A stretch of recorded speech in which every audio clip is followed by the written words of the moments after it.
Assalamualaikum warahmatullahi wabarakatuh. Alhamdulillah, alhamdulillahilladzi hadana li hada. Alhamdulillahilladzi arsala rasulahu bil huda wa dinil haq liyudhhirahu 'ala ad-dini kullihi wa kafa billahi shahida. Asyhadu an la ilaha illallah wahdahu la syarika lah, lahul mulku wa lahul hamdu wa huwa 'ala kulli syai'in qadir. Wa asyhadu anna Muhammadan 'abduhu wa rasuluhu la nabiyya ba'dah.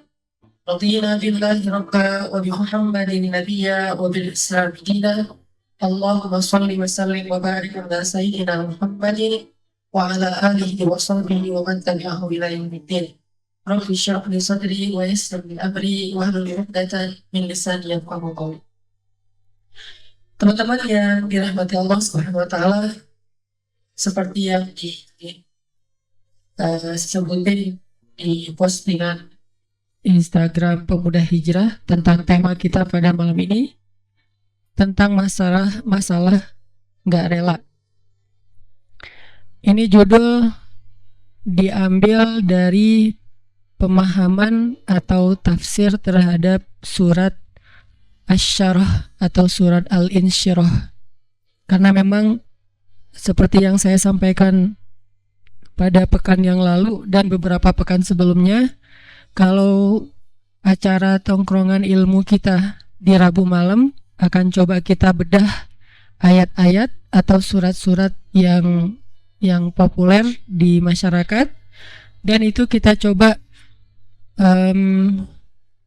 jadikan semacam standar ataupun quote ataupun petunjuk dalam hidup kita. Nah, kalau sebelumnya kita membahas tentang surat Ad-Duha, surat yang bercerita tentang galau, sedih, ngerasa sendiri, terus motivasi untuk tetap berserah kepada Allah, bahwa Allah nggak pernah ninggalin kita, dan seterusnya dan seterusnya. Pada malam ini kita akan membahas tentang kelanjutan dari surat Ad-Duha, yaitu surat Al-Insyirah atau juga dikenal dengan surat Asy-Syarah. Judulnya memang agak sedikit bebas, yang jelas nanti temanya akan berkaitan dengan surat tersebut, tentang gimana caranya biar sesuatu yang bikin kita tadinya nggak rela jadi rela. Gimana caranya kita rela seseorang yang dekatnya dengan kita tapi nikahnya sama orang lain.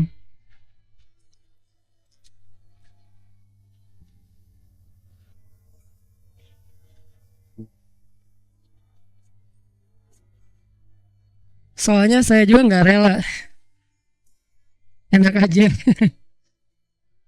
Gimana caranya kayak gitu? Maaf ya, saya belum pernah ngerasain sakit sejauh itu, sedalam itu. Sesakit-sakitnya saya masih ada obatnya. Sekarang udah terobati. Apaan sih?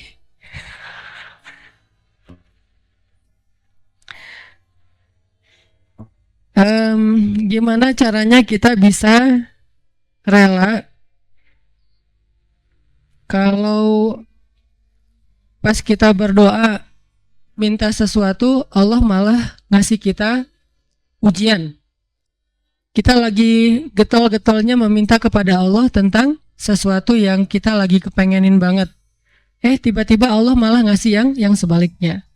Gimana caranya biar kita rela kalau kita ditolak dengan bahasa yang lembut?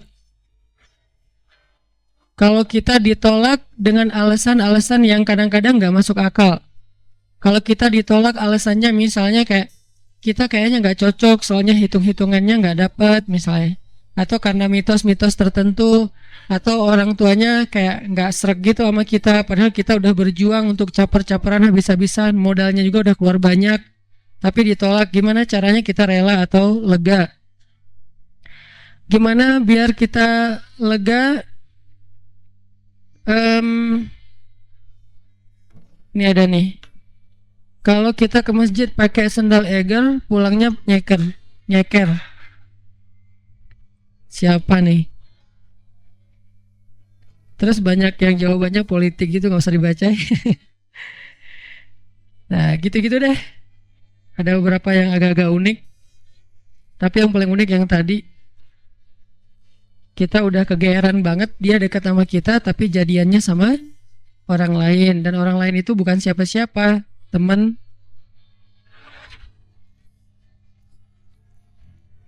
Itu jahat banget. Gimana caranya kita bisa rela?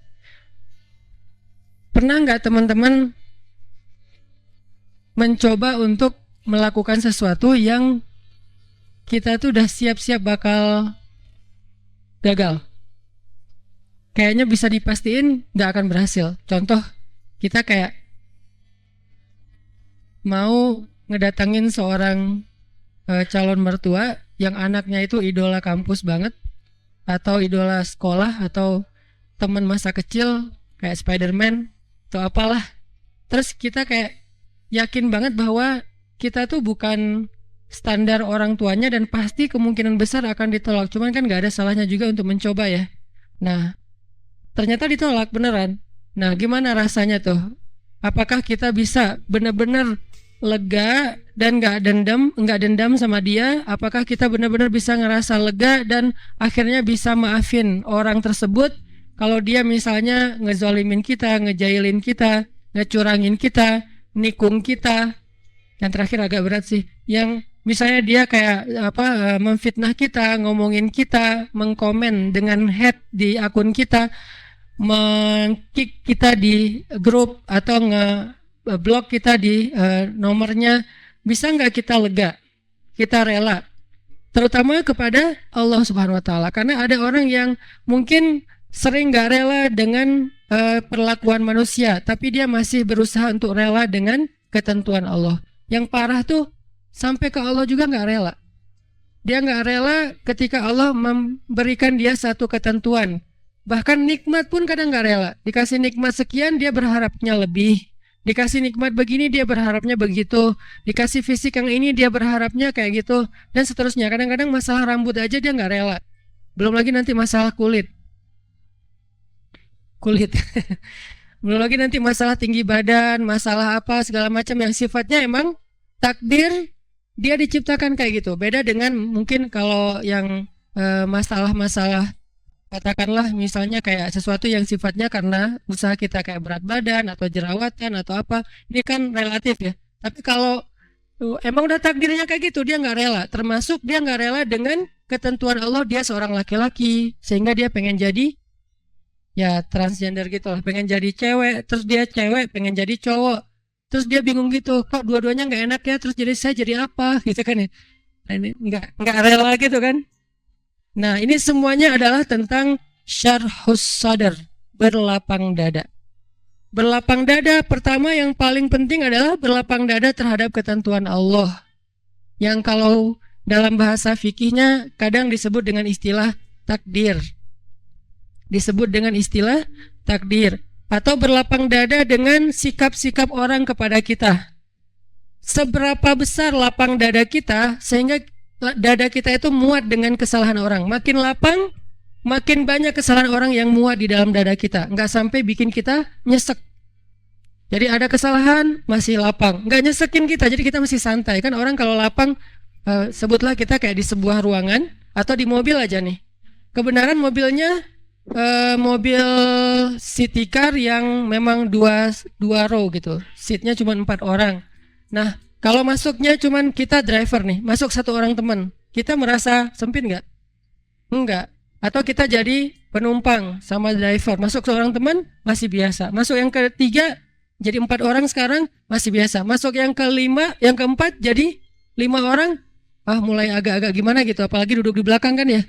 Nah, kebayang nggak kalau mobilnya bus? Kalau mobilnya city car yang mungkin cuman muat 4 orang nyamannya, terus diisi 5 orang, jadinya gimana? Nggak nyaman kan? Tapi kalau bus diisi 5 orang, masih nyaman, leluasa, karena emang isinya harusnya 35, 40. Nah, artinya dada kita itu sesek tergantung kelapangannya, bukan tergantung masalahnya. Ada orang yang masalah sepele bikin dia nyesek. Ada orang yang masalahnya udah luar biasa, dia masih kayak biasa-biasa aja. Kenapa? Bedanya bukan masalahnya, tapi yang membedakan itu adalah syarhus sadarnya, lapang dadanya. Ada orang ketika diomongin dengan satu komen negatif, hate yang masih wajar lah ya, cuman kayak misalnya bilang ria gitu doang, dia udah langsung rame gitu, udah langsung di replay, langsung terus dia kayak ngedebat gitu, langsung di blok, langsung dia kalau perlu akunnya juga ditutup, dia nggak mau pakai lagi Instagram pundung gitu, pundung Vsosmed misalnya. Ini gara-gara apa? Gara-gara ada satu haters yang satu kata doang, ria, sombong. Ini artinya bukan masalahnya terlalu besar, tapi dadanya mungkin belum lapang. Dan itu juga berlaku kepada pasangan, berlaku kepada keluarga, berlaku kepada orang tua, berlaku kepada guru, berlaku kepada banyak urusan hidup kita. Kadang-kadang satu kata bikin kita nyesek. Tapi ada orang lain yang udah 1000 kata dan katanya semuanya bold, dia biasa-biasa aja. Kenapa? Mungkin dua kemungkinan. Dia orangnya cuek, orang yang nggak mau ngikutin kayak gitu-gitu, dan itu juga bisa jadi buah dari kelapangan dada, atau kemungkinan kedua adalah dia dadanya emang lapang, hatinya emang lapang. Sehingga salah satu yang kita selalu doain itu apa? Rabbi syrahli, malah sebelum yang lain-lain, Rabbi syrahli sadri. Inilah yang diminta oleh Nabi Musa ketika Nabi Musa diutus kepada Firaun. Allah berfirman di surat Toha, idhab ila Firaun innahu tagha. Pergilah kamu kepada Firaun, dia itu jahat banget. Tagha itu jahat banget. Tagha itu zalim banget. Tagha itu durhaka. Tagha itu sangat sombong. Tagha itu udah luar biasa kejahatannya. Bukan lagi orang yang kejahatannya masih wajar, udah di atas wajar, namanya tagha. Innahu tagha. Firaun itu luar biasa jahatnya. Apa kata-kata Musa? Musa nggak bilang ya Allah beri saya senjata, karena kalau Musa minta senjata Allah bakalan kasih senjata yang bisa ngalahin Firaun. Musa nggak bilang ya Allah kasih saya misalnya harta supaya saya bisa ngebeli semua kekayaan Firaun, kekuasaan Firaun saya bayarin aja lebih daripada Korun. Malah yang diminta oleh Musa dalam misi yang sangat berat itu apa? Qala rabbi syrahli sadri. Itu pertama yang diminta sama Musa. Musa berdoa setelah Allah memberi dia perintah. Kata Musa, Rabbi syrahli sadri. Ya Allah lapangkan dada saya. Baru yang kedua, wa yassirli amri. Ya Allah mudahkan urusan saya. Jadi kalau dadanya udah lapang, maka urusannya jadi mudah. Kalau dadanya udah lapang, maka hidupnya jadi mudah. Kalau dadanya udah lapang, maka hubungan dengan pasangannya jadi mudah. Kalau dadanya udah lapang, maka hubungannya dengan partner atau teman kerja, tim bisnis kita jadi mudah. Kalau dadanya udah lapang, maka teamwork kita dalam suatu usaha sosial, gerakan dakwah atau apapun jadi mudah. Wa yassir li amri. Baru setelah itu, wahlul 'uqdatan min lisani yafqahu qawli. Selesai? Belum. Yang kita nggak bacain yang keempatnya, waj'alli waziran min ahli Haruna akhi. Dan beri saya juga seorang pendamping yang dia pintar ngomong dan dia itu lebih ngerti realitasnya, lebih tahu apa yang terjadi di sana, saudara saya Harun, supaya kami bisa sama-sama berdakwah kepada di sisimu ya Allah. Jadi yang pertama banget diminta oleh Musa menghadapi Firaun aja lapang dada. Kenapa? Karena kalau Allah kasih kelapangan dada untuk Musa, kejahatan Firaun itu nggak bikin Musa nyesek. Kebayang ya, orang yang lapang dada diperlakukan oleh Firaun aja masih belum nyesek. Gimana kalau suaminya bukan Firaun? Kan banyak ibu-ibu atau istri-istri bertanya, Ustadz gimana menghadapi suami yang pemarah, suami yang galak, suami yang nggak setia, suami yang suami. Sekian banyak kesalahannya. Lebih besar mana dengan kesalahan Firaun? Pastinya lebih besar Firaun. Dan kita nggak membandingkan suami dengan Firaun ya. Artinya emang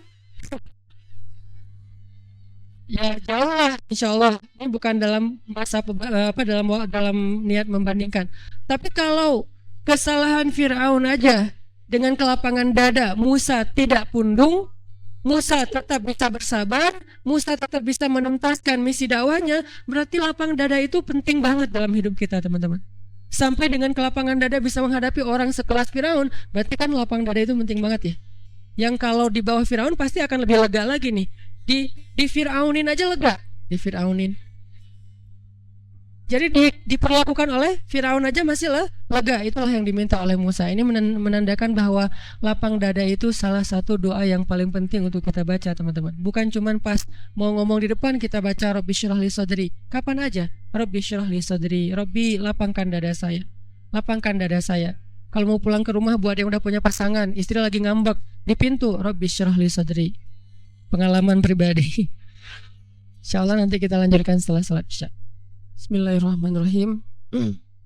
Teman-teman yang dirahmati Allah Subhanahu wa taala, tadi kita menyampaikan tentang pentingnya syarhus sadar atau lapang dada supaya kita bisa nyaman ketika menghadapi situasi ataupun perilaku yang tidak sesuai dengan harapan kita.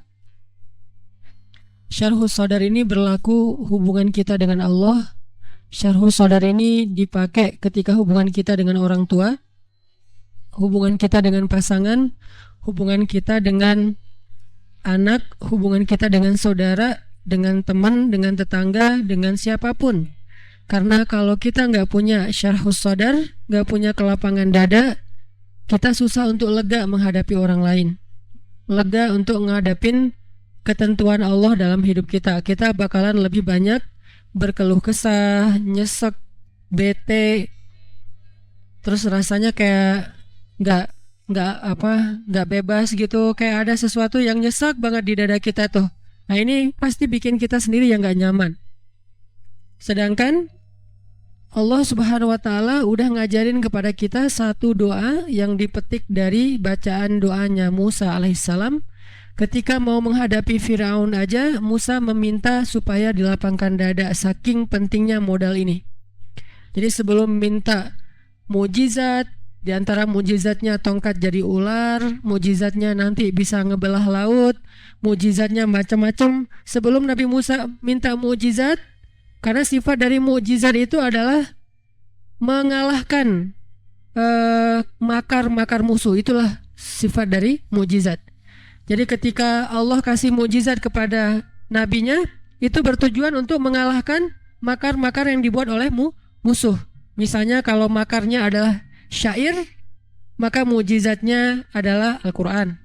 Sehingga ketika musuh mengatakan bahwa Muhammad itu penyair, terus Allah menantang, kalau memang kalian anggap ucapan Muhammad itu adalah syair, coba aja kalian datangkan satu surat yang sama dan sama-sama berkualitas. Sehingga ketika Nabi Muhammad membacakan ayat Alam tara kaifa fa'ala rabbuka bi ashabil fil alam yaj'al kaidahum fi tadlil wa arsala alaihim tayran ababil tarmihim bihijaratin min sijil faj'alahum ka'asfim mimmakul. Abu Jahal membacakan syair yang lain, Al-Fil wal Khurtumit Tawil. Jadi Abu Jahal membacakan juga satu syair dengan tema gajah. Apa terjemahannya? Saya nggak hafal panjangnya syair itu, hanya pembukaannya wal fil demi gajah, wal khurtumit tawil demi belalainya yang panjang. Itu diketawain satu kota Mekah. Kenapa? Karena syair Abu Jahal ini bukan syair, dia kayak pelajaran tentang gajah ke anak TK. Gajah itu belalainya panjang gitu kan ya, nggak ada angle sejarah, nggak ada hikmahnya, nggak ada rahasia-rahasia ilmiahnya, cuman ya terlalu polos lah. Padahal Abu Jahal itu udah jagonya syair. Jadi ketika orang-orang yang tidak beriman menantang para anbiya, maka Allah kasih mujizat untuk mengalahkan tantangan mereka, tuduhan mereka, kemakaran mereka. Kayak misalnya Firaun ngumpulin para penyihir-penyihirnya yang lulusan-lulusan dari sekolah sihir yang ada di zaman Firaun, mereka juga bikin sekolah sihir. Dan ini terkenal dalam sejarah, memang ada sekolah sihir. Termasuk nanti cerita seorang laki-laki, anak muda yang lagi pengen belajar sihir ke seorang penyihir legend, terus malah dia mengalahkan penyihir itu dengan kalimat iman ya. Jadi banyak sekali cerita-cerita sekolah sihir di zaman sebelum Nabi Muhammad SAW. Dia kumpulin nih lulusan cum laude dari Universitas Sihir. Semua yang keren-keren, profesornya, yang cum laude-nya, dokter-dokter mudanya, kumpulin semuanya. Ini makar. Wa makaru wa makarullah wallahu khairul makirin. Wa yamkuruna wa yamkurullah wallahu khairul makirin. Akhirnya Allah kasih Musa mujizat. Mujizatnya untuk mengalahkan sihirnya para penyihir-penyihir Firaun. Nah, Nabi Musa Padahal seorang nabi nggak meminta mukjizat kepada Allah, ya Allah kasih saya mukjizat untuk bisa mengalahkan kejahatan-kejahatan Firaun. Bukan itu yang pertama diminta oleh Musa, tapi yang pertama diminta oleh Musa itu adalah Rabbishrah li sadri, ya Allah lapangkanlah dada saya. Inilah yang paling penting dalam hidup kita. Apalagi ketika kita mengemban amanah-amanah yang berat. Apalagi kita bergaul dengan banyak orang. Karena orang yang tidak bergaul, walaupun dia soleh, masih kurang istimewa di sisi Allah dibandingkan orang yang soleh dan bergaul. Kan Nabi SAW bersabda, Al-mu'min alladhi yukhalitun nas wa yasbir ala adahum a'zamu ajran. Di riwayat yang lain, minal mu'min alladzi la yukhalitun nas wala yasbir ala adahum. Mukmin yang bergaul. Ini salah satu dalil saya tentang gaul ya. Jadi gaul itu bukan gaul, bukan. Gaul itu yukhalit, bergaul dengan manusia. Al-mu'min, mukmin yang bergaul dengan manusia, lalu dia bersabar atas gangguan mereka. Kayak kita main sosmed kan bergaul berarti kan ya. Tapi sabar dengan para haters.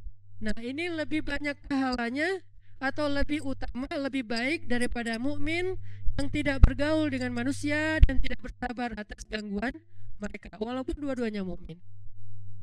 Di sini kelihatan mukmin yang gaul lebih utama daripada mukmin yang tidak gaul, walaupun sama-sama soleh, sama-sama beriman, harus gaul. Kenapa?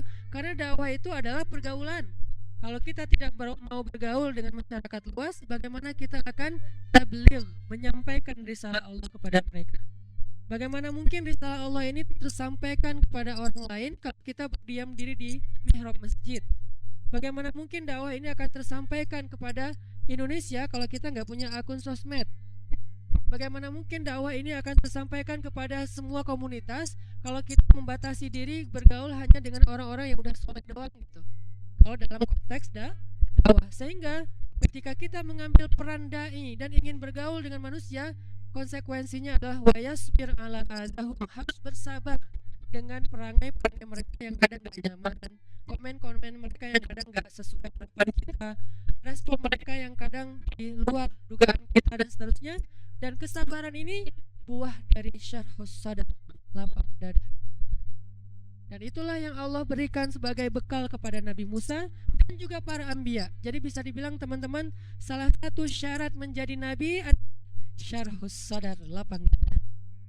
Ada nabi yang pernah nggak lapang dada? Ada, Nabi Yunus sekali doang tapi. Dan nggak lapang dadanya Nabi Yunus juga beralasan menurut saya. Kalau kita mungkin akan lebih parah dari itu. Itu juga ditegur sama Allah. Kenapa? Nabi Yunus berdakwah di Mesir sekian tahun, lalu mereka menolak dakwah Nabi Yunus, malah memfitnah Nabi Yunus, malah berbuat makar kepada Nabi Yunus. Akhirnya Nabi Yunus merasa kecewa kepada mereka dan meninggalkan mereka. Kecewa dan meninggalkan. Kalau kecewa udah biasa, tapi meninggalkan ini baru namanya udah sempit dadanya. Meninggalkan mereka, ternyata Allah nggak ridho dengan pilihan Nabi Yunus. Lalu Allah Subhanahu wa Ta'ala memberi Nabi Yunus pelajaran. Pelajarannya, Nabi Yunus singkat cerita dimakan oleh ikan hut.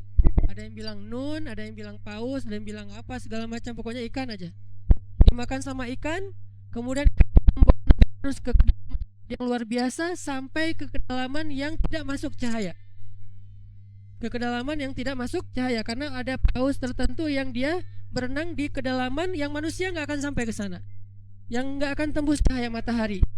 Oleh ulama dengan istilah fi zulumatin salas, di dalam 3 kegelapan: gelapnya malam, gelapnya lautan, dan gelapnya perut ikan. Disitulah Nabi Yunus bertaubat, disitulah Nabi Yunus minta ampun, bertasbih kepada Allah. Baru kemudian Allah selamatkan Yunus ke pantai. Lalu Allah beri lagi umat untuk didakwahi oleh beliau, dan beliau mulai berlapang dada akan gangguan mereka. Akhirnya Allah lipat gandakan kesuksesan Nabi Yunus dan mendapatkan umat yang sangat banyak. Ini artinya modal utama para anbiya adalah syarhus sadar. Berbagai macam skenario yang Allah bikin. Nabi Yunus dilapangkan dadanya dengan pelajaran dimakan ikan. Baru setelah itu beliau jadi faham tentang arti lapang dada. Nabi Musa dilapangkan dadanya dengan adegan doa, Rabbi syrah li sadri wa yassir li amri, dan seterusnya. Nabi Muhammad dilapangkan dadanya menurut surat Asy-Syarh atau Al-Insyirah dengan 2 adegan. Satu pembedahan dada beliau ketika beliau berusia 10 tahun. Satu lagi adegan, ada yang bilang 10 tahun, ada yang bilang beberapa kurang dari itu. Satu lagi adegan di bedah dadanya Nabi Muhammad ketika mau melakukan perjalanan Isra dan Mi'raj. 2 kali dibedah dadanya dan dilapangkan, dibuang bukan penyakit ya, kotoran-kotoran yang fitrah manusia di dalam dada Rasulullah SAW sehingga menjadi orang yang lapang dada. Nah, hasil dari kelapangan dadanya Nabi Muhammad adalah leganya beliau menghadapi orang kayak Abu Jahal, kayak Abu Lahab. Sendiri kan Abu Lahab gimana ngerecokin Nabi, yang saya cerita sebelum subuh udah mencelok di depan pintu rumah Nabi gitu berdua pula, kompak banget gitu. Jadi kayak mesra dalam kebatilan gitu. Jadi dua orang tuh mesra banget dalam kemungkaran, kebatilan. Sebelum subuh udah ngebangunin istrinya, mah, ada apa kan kita punya tugas. Oh ya kita pacaran. Ngapain pacarannya? Ngerecokin Nabi Muhammad.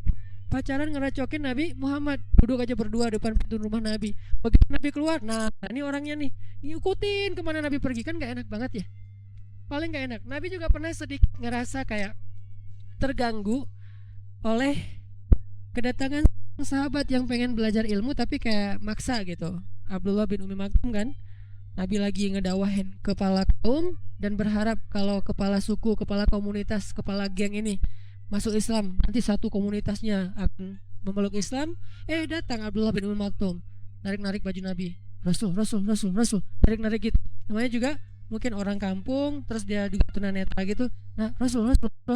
Nabi, ada apa Abdullah? Ajarin saya dong ayat ini maksudnya apa? Oh sebentar, kata Nabi. Nabi pindah, cari lagi. Wah ini nih, Rasul lagi ngomong sama orang-orang, dan orang itu mentertawakan Rasul dan Abdullah. Rasul ajarin dong. Sebentar ya Abdullah, nanti ya habis ini. Terus Nabi pindah lagi, ditarik lagi. Akhirnya Nabi abasa watawalla, berpasang muka dan berpaling. Artinya berpasang muka dan berpaling, merasa terganggu. Apa kata Allah? Kalla, jangan gitu Muhammad. Arti kalla, jangan gitu. Walaupun kalau kita baca Quran terjemah agak membingungkan sih terjemahannya. Sekali tidak, maksudnya apa sih? Sekali-kali tidak. Ini terjemahan baku ya. Saya coba mentranslate hadis semampu saya dengan bahasa kita lah, bahasa santai. Walaupun mungkin sebagian orang gak paham. Itu yang diajarkan kepada kita dulu ketika masih di Mesir. Mentranslate, bukan mengubah teks, bukan mengubah ayat dan hadis, mengubah terjemah. Jadi ada namanya terjemah lugawiyah, ada terjemah misalnya taklidiyah. Terjemah lugawiyah itu terjemah bahasa, linguis. Terjemah taklidiyah itu menerjemahkan sesuai dengan kondisi masyarakatnya. Sehingga saya menerjemahkan dengan terjemah syabab, terjemah anak muda. Jadi bukan terjemah depak, tapi terjemah syabab. Nah ini kayaknya suatu saat nanti udah harus ada sebuah semacam kamus terjemahan Al-Quran versi anak muda. Karena kan ada versi Indonesia, ada versi Korea. Boleh nggak sih menerjemahkan Al-Quran ke bahasa Korea? Beneran? Kan itu sama dengan bahasa K-pop. Emang itu mereka pakai kan, bahasa Korea kan bahasa K-pop, bahasa drakor kan sama ya.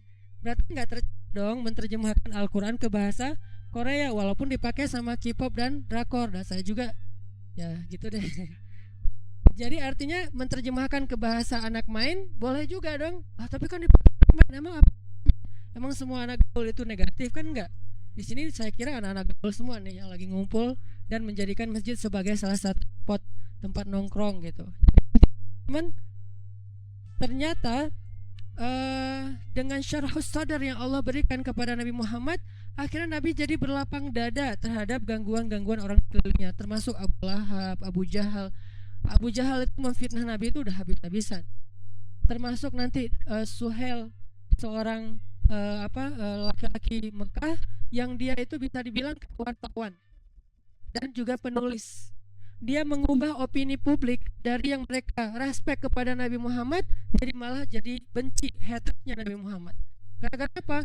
Opini publik dibikin oleh tulisan-tulisan, kalau dulu bahasanya bukan tulisan, syair-syair Suhail. Dan Nabi menghadapi orang kayak gitu, sehingga kadang-kadang Nabi sedih tapi tidak sempit dada. Arti sempit dada sampai Nabi meninggalkan mereka enggak? Kalau hijrah itu karena perintah Allah, bukan inisiatif Nabi Muhammad. Buktinya Nabi berhijrah sampai turun perintah dari Allah. Bukan kalau inisiatif mungkin Nabi udah hijrah dulu ke Habasyah, tapi tidak. Ke Habasyah itu bukan hijrah lari dari suatu kondisi, karena yang hijrah ke Habasyah itu bukan sahabat yang lemah, teman-teman. Yang hijrah ke Habasyah itu Utsman, Ja'far. Kalau kita lihat kedudukannya di Mekah sebetulnya nggak terancam. Utsman keluarganya kuat, nggak ada yang berani ngancam Utsman. Ja'far keluarganya juga kuat, kabilahnya kuat, nggak ada yang ngancam Ja'far. Utsman dan Ja'far ini tidak dalam kondisi tertekan sehingga hijrah ke Habasyah. Terus kenapa hijrah ke Habasyah? Membangun network, membangun hubungan keluar dari Mekah supaya nanti Islam ini berkembang ekspansi. Kalau mau dibilang lari dari kota Mekah, harusnya yang hijrah itu orang Habasyah sendiri dong. Bilal kan itu aslinya orang Habasyah ya, kenapa nggak pulang kampung aja? Toh dia di Mekah dalam keadaan dizolimi, lemah, nggak punya siapa-siapa. Kalau seandainya hijrah ke Habasyah misinya adalah lari dari siksaan orang Mekah, harusnya yang pertama hijrah itu Bilal, bukan Utsman dan Ja'far. Jadi Nabi tidak hijrah ke Madinah kecuali karena perintah Allah, bukan karena sempit dadanya. Jadi ketika Nabi dibedah dua kali, dada Nabi itu muat untuk kesalahan-kesalahan orang yang menzalimi beliau, yang ngerecokin beliau, sedangkan beliau tidak merasa berat dengan hal itu. Justru apa yang membuat Nabi berat, teman-teman? Ini nih kerennya Nabi nih. Apa yang membuat Nabi berat dan sampai-sampai kayak sakit gitu Nabi? Apa? Nabi kasihan sama mereka. Bukan Nabi sebel sama mereka. Kalau kita kan beratnya gara-gara sebel ya. Beratnya gara-gara ilfil, beratnya gara-gara sakit hati. Kalau Nabi beratnya di dada beliau itu karena kasihan sama mereka. Ada seorang laki-laki Yahudi meninggal, diarak gitu, ditandu mau dikuburin, Nabi nangis. Kenapa? Kasihan, dia belum sempat beriman tapi sudah meninggal, sehingga nasibnya nanti di akhirat dalam keadaan terancam. Nabi sedih atas dia, bukan sedih atas diri sendiri. Sehingga ayatnya di dalam surat Al-Kahfi itu saya lupa di halaman kedua, hampir-hampir kamu mencelakai dirimu sendiri gara-gara mereka tidak beriman. Ada yang ingat ayatnya? Gimana? Nah, wala'allaka bakhi'un nafsak ala atharihim illam yu'minu bihadzal hadithi asafa. Hampir-hampir kamu mencelakakan diri kamu sendiri gara-gara mereka tidak beriman terhadap risalah yang kamu bawa. Barakallahu fiik. Ini artinya teman-teman, dada Nabi itu terasa berat bukan karena kejahatan orang kepada beliau, tapi justru karena kebaikan beliau ke orang lain. Kita punya teman, kita sedih untuk dia. Orang nanya, kamu kenapa sih kalau ketemu dia kamu kayak kerung gitu, kok nggak bisa senyum? Kamu sebel ya sama dia, kata gara-gara sikap dia yang dulu, gara-gara dia nikung kamu misalnya. Ternyata bukan, justru kita sedih. Kenapa? Soalnya dia hampir cerai sama istrinya. Jadi kita kan orang baik banget ya, ditikung, terus orang yang nikung ini hampir cerai, dia sedih. Jangan dong, jangan cerai dong, kamu pertahankan. Kan dia itu amanah dari Allah, anugerah. Banyak dulu loh orang ngejar-ngejar, kamu dapat, kamu pertahankan, jangan cerai ya. Kita nggak bilang udah ceraiin aja, emang kalian nggak cocok dari awal juga, terus kita tungguin. Nggak kayak gitu. Kan Nabi gitu banget ya. Nabi senang pada siapa sahabatnya? Zainab bintu Jahsy. Tapi Allah mentakdirkan Zainab nikahnya sama Zaid bin Harithah, malah anak angkatnya Nabi. Sehingga Nabi pas disuruh ngelamar Zainab buat Zaid, ya ngelamar sih ya gitulah, pokoknya ngelamar aja ya. Tapi setelah itu Nabi ngerasa, oh ya udah berarti takdirnya buat Zaid. Nah, setahun kemudian Zaid datang kepada Nabi minta nasihat karena mau menceraikan Zainab. Allah kasih bocoran, nanti kalau Zaid datang, dia minta nasihat tentang istrinya, bilang ceraikan istrimu. Itu Allah yang ngasih ilham. Pas Zaid datang, Nabi bilang apa? Amsik zaujatak, tahan istri kamu, jangan diceraikan. Coba kurang baik apa Nabi coba? Allah udah ngerestuin, suruh cerai aja nggak apa-apa, nanti habis itu mau nikahin Zainab. Kan Nabi sama Zainab udah serak dari awal juga, karena Zainab ini perempuan yang soleha, baik. Nabi siapa sih yang nggak tertarik dengan seorang perempuan yang hebat gitu, sekedar respect, sekedar takjub gitu. Ya, Nabi punya perasaan respect kepada Zainab. Tapi Nabi tidak mengikuti perasaannya kalau tidak karena perintah Allah. Nah tiba-tiba nikah sama Zaid, anak angkat Nabi. Ya udah jadian sama Zaid, nggak diingat-ingat lagi. Setahun kemudian Zaid datang, Rasul, kayaknya saya nggak cocok sama Zainab. Gimana kalau saya menceraikan, boleh nggak ya Rasul? Kata Allah sebelum Zaid datang, nanti kalau dia tanya gitu bilang ceraiin aja ya. Kata Nabi, jangan, tahan istrimu. Coba gimana? Saking baiknya Rasulullah SAW, itu lapang dadanya Nabi ya. Tapi qadarullah, namanya Allah tentukan mereka emang bertahannya cuma setahun. Pulang-pulang walaupun Nabi bilang tahan istrimu, Zaid menceraikan juga Zainab. Setelah menceraikan Zainab, masa idahnya beres, Allah bilang datanglah kepada Zainab, lamar dia untukmu. Nabi berat, kenapa? Gak enak sama Zaid.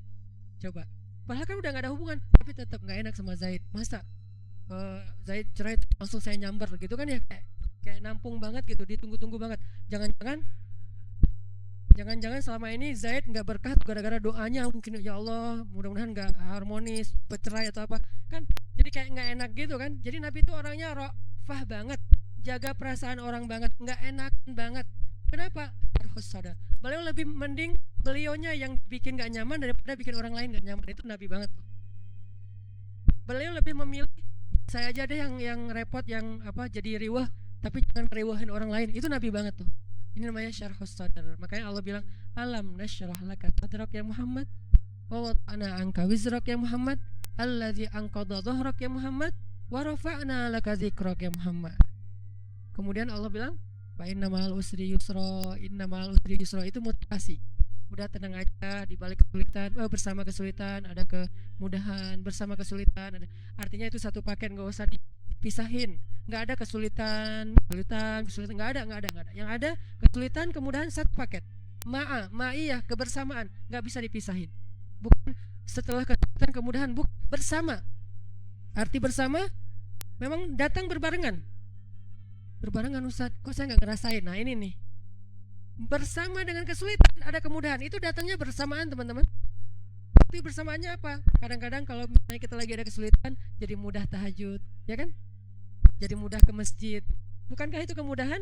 Adakah yang lebih berharga daripada Allah kasih nikmat hidayah dan ibadah, nikmat taqarrub kepada Allah, nikmat lebih dekat kepada Allah? Emangnya ada yang lebih berharga dari itu? Kita aja yang kadang-kadang gak fair, menghargai ini lebih daripada yang itu.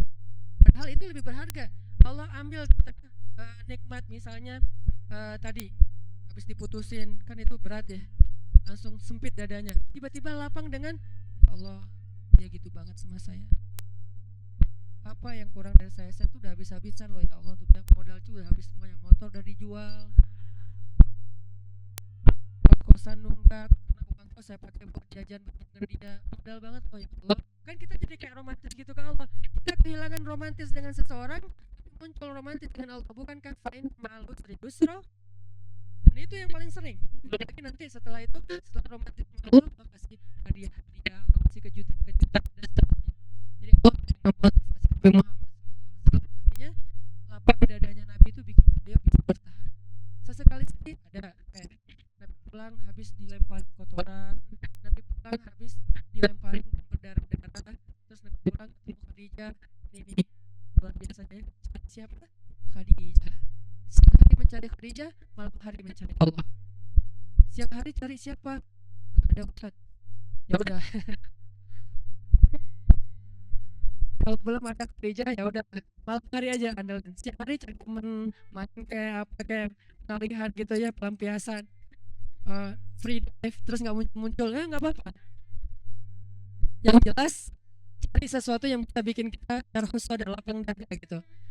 Kemana lagi ya, main kemana lagi ya, ya nggak apa-apa lah. Tapi kalau Nabi, karena alhamdulillah beliau udah punya Khadijah yang solehahnya super duper luar biasa, akhirnya pulangnya mencari Khadijah. Zamiluni, selimutin aku. Itu kan bahasa manjanya Nabi ke Khadijah ya. Sehingga Khadijah menyelimuti Rasulullah, bukan terus ditinggal ke dapur, enggak. Diselimutin dan didekap oleh Khadijah, dibikin nyaman oleh Khadijah. Dalam pelukan Khadijah lah turun ayat ya ayyuhal muzammil. Dalam pelukan Khadijah lah turun ayat ya ayyuhal mudaththir. Di dalam pelukan seorang perempuan yang soleha yang luar biasa, satu di antara 4 perempuan yang sempurna di muka bumi. Nah baru Allah suruh bangun, ya ayyuhal muzammil kumil laila illa qalila. Kumil lail, bangunlah di malam hari, curhat ada apa hambaku. Jadi pertama curhatnya kepada istrinya, karena kenapa? Baru pulang langsung Khadijah Zamiluni, dipeluk oleh Khadijah, diselimutin oleh Khadijah. Terus Nabi cerita apa yang terjadi di luar. Kemudian Khadijah memotivasi Nabi, menenangkan Nabi. Nabi tertidur. Ayyuhal muzammil, qumil laila illa qalila, nisfahu aw inqus minhu qalila, aw zid alaihi waratil qur'ana tartila. Dan seterusnya. Inna nasyi'atal lail hiya asyaddu wat'an wa aqwamu qila. Intinya adalah Nabi pernah ngerasa sedih ya, tapi nggak sampai buat dada beliau sesek, nggak. Langsung Allah kan. Gimana? Ternyata salah satu syarat sadar menikah. Salah satu cara mendapatkan syarhus sadar adalah menikah. Jadi kita pengen lapang dada dari semua masalah di luar, nikahlah. Ustadz, justru dada saya sempit gara-gara nikah nih Ustadz. Wah, nyari jawabannya nih kalau kayak gini. Kalau sempit gara-gara nikah gimana Ustadz? Ya udah, cara yang kedua, milaila illa qalila, bangun malam-malam, mau setengah malam, mau kurang dari itu sedikit, mau lebih dari itu sedikit, ini keleluasaan dari Allah, kelonggaran, terserah deh. Dan Ustadz, saya kalau bangun malam baca apa? Waratil Quran. Terus kata Allah, faqra'u ma tayassar, baca aja yang paling mudah kamu bisa. Yang mudah itu lagi Ustadz. Gak apa-apa, Allah gak pernah bosan kau dengan ayatnya. Kita doang yang bosan. Emang apa orangnya membosankan sih? Mungkin suara kita yang membosankan, bacaan kita yang membosankan, bukan ayatnya ya. Kadang-kadang ayat yang sama dibaca oleh orang lain jadi gak bosan kan ya. Misalnya Al-Fatihah atau Qul huwallahu ahad, Allahu samad, bosan kan? Kata yang lain, Qul huwallahu ahad, kok enakan ya? Nah, berarti bukan ayatnya nih, vokalnya nih yang ngebosanin nih. Termasuk surat-surat yang lain, Al-Fatihah, Al-Kafirun atau apalah. Jadi enggak, insya Allah enggak lah. Walaupun agak-agak trauma juga kan diimamin dengan bacaan Al-Kafirun karena enggak beres-beres, muter. Ini kenapa Al-Kafirun rasa satu juz ya? Suratnya Al-Kafirun rasanya Al-Baqarah. Panjang banget enggak beres-beres. Artinya teman-teman, cara kedua ternyata buat ini agak-agak acak ya. Nanti disusun sendiri di rumah, hasil obrolan malam ini yang enggak jelas. Cara yang kedua biar dapat syarhus sadar, qumil laila illa qalila, bangun malam, curhat sama Allah, bilang ke Allah masalah kita apa, bilang dengan bahasa lugas nggak apa-apa, dengan bahasa kita romantisan ke Allah, nggak usah resmi amat. Ya Allah, sesungguhnya apa ya Allah, saya nggak bisa ngomong gitu, pakai lah gitu ngomong ke Allah. Udah, Allah sebisanya saya aja lah ya. Kan santai lah ya, nggak usah terlalu berat gitu, kecuali kita penyair lah ya. Duhai Allah, kan kadang-kadang motivator, seorang yang muhasabah kan doanya kayak syair banget ya. Ustadz Allah pengen bisa doa kayak Arifin Ilham, tapi pas dibikin-bikin dijiga-jiga nggak bisa juga ya Allah. Ya udah deh, pengen kayak Agim gitu, kalau doa itu kayaknya romantis banget sama Allah tapi nggak bisa, ya udah deh secapruknya saya aja ya Allah ya gitu. Nggak apa-apa, yang penting kita bukan maksud nggak sopan, emang bisanya gitu. Kita cuma bisa, ya Allah, ya gitu deh pokoknya. Nggak tahu mau ngomong apa, saya ini lagi nggak enak gitu ya Allah. Soalnya dia bisa-bisanya ya mengabaikan semua kebaikan saya. Curhat gitu ke Allah. Nabi Zakaria kan curhat. Mana doa Nabi Zakaria? Rabbi wahanal azmu minni washta'ala ar-ra'su shayba walam akum bidu'aika rabbi syaqiya wa inni qattul mawati min wara'i wa kanat imra'ati akiran. Syair juga sih ya, Nabi soalnya pintar. Akiran fahabli min ladunka waliya yarithuni wa yarithu min ali Yaqub waj'alhu rabbi radiyya. Kok indah banget ya doanya. Makanya senang Maryam tuh, surat Maryam tuh gara-gara doanya Nabi Zakaria. Allah langsung bilang, ya Zakaria, kata Allah, wahai Zakaria. Dan itu gak usah diteriakin, ya Zakaria. Allah gak gitu ngomongnya. Ini tergantung nada khatib ya. Kadang-kadang ada khatib saking semangatnya semuanya nadanya tinggi. Ya Zakaria ini apa misalnya ya Zakaria. Gimana sih ayatnya jadi lupa. Biasanya ingat ya gitu deh. Surat yang paling sering dibaca malah lupa. Nah, artinya Allah tuh mereplay, langsung ngerespon, langsung typing doa-doa Nabi Zakaria. Jadi kalau kita pengen syarhus sadar, minta ke Allah, terutama di sepertiga malam terakhir. Cara yang lain, pas lagi ada masa, saat itu juga doa, Rabbi syrah li sadri. Gak apa-apa segitu doang. Ustaz, doanya kok dipotong karena butuhnya itu. Mau diutuhin nggak masalah. Cuman kalau misalnya kita pengen diulang-ulang, Rabbi syrah li sadri. Istri ngomel terus, Rabbi syrah li sadri. Rabbi syrah li sadri. Kamu ngapain sih kalau kawin? Rabbi syrah li sadri mah. Oh, kok doanya buat diri sendiri aja? Mama enggak? Oh, mama mau dong, Ci. Rabbi syrah sadraha. Ya Allah, lapangkan dada dia. Kamu nuduh aku sempit dada? Oh, salah aku apa, Ma? Nah, kamu emang salah dari dulu juga dari awal. Oh, iya, Ma. Terus maunya mama apa? Ya, gitu deh. Rahasia. Biasanya ada maunya, tapi nggak usah dijelasin di sini, disensor. Bahaya, kasihan. Jadi teman-teman, kayak tadi ada teman kita lagi ngomel, orang lagi debat di sosmed, pasangan kita lagi mungkin nggak nyaman segala macam perlakuan orang ke kita. Rabbi syrah li sadri, Rabbi syrah li sadri. Minta sama Allah kayak Nabi Musa meminta kepada Allah. Sehingga ketika Nabi Musa ketemu Firaun, Nabi Musa bicaranya enak. Terus kata Allah, idhaba ila Firaun fakula lahu qawlan layyinan. Pergilah kepada Firaun, ucapkanlah kepada Firaun itu ucapan yang baik, yang lembut, layyinan. Gimana coba mau ngomong ke orang yang paling dibenci dengan bahasa yang layyin, yang lembut? Itu susah loh. Emang Musa benci sama Firaun? Benci banget. Kenapa benci? Karena Firaun itu membunuh ribuan anak bayi Bani Israel bertahun-tahun, lebih dari 10 tahun. Anak bayi itu baru lahir, langsung diambil, dipenggal kepalanya, dipatahin lehernya, dibenamkan di dalam padang pasir, ditaruh ke sungai Nil, dimakan sama kuda Nil, dikasih makan untuk hewan-hewan peliharaan Firaun kayak singa, harimau, hidup-hidup loh. Dan itu di depan orang tuanya, dibakar hidup-hidup segala macam. Jahatnya Firaun itu luar biasa, sehingga Musa yang merasa kaumnya selama ini dizolimin terus-terusan oleh Firaun, termasuk dia dan keluarganya, itu sangat marah kepada Firaun. Tapi kata Allah, qula lahu qawlan layyinan. Kalau kamu ketemu dia, ucapin yang lembut-lembut ya. Sehingga akhirnya Musa datang kepada Firaun, dakwahnya lembut. Sampai ketika Firaun mulai agak-agak sok debat gini. Gimana menurut kamu tentang penduduk yang negeri-negeri yang sebelumnya? Musa nggak tahu karena belum pernah baca sejarah tentang penduduk negeri-negeri yang sebelumnya. Kata Musa, itu urusan Allah, saya nggak tahu kecuali apa Allah yang firmankan ke saya. Wah, kamu Musa nggak bisa ini, nggak bisa itu.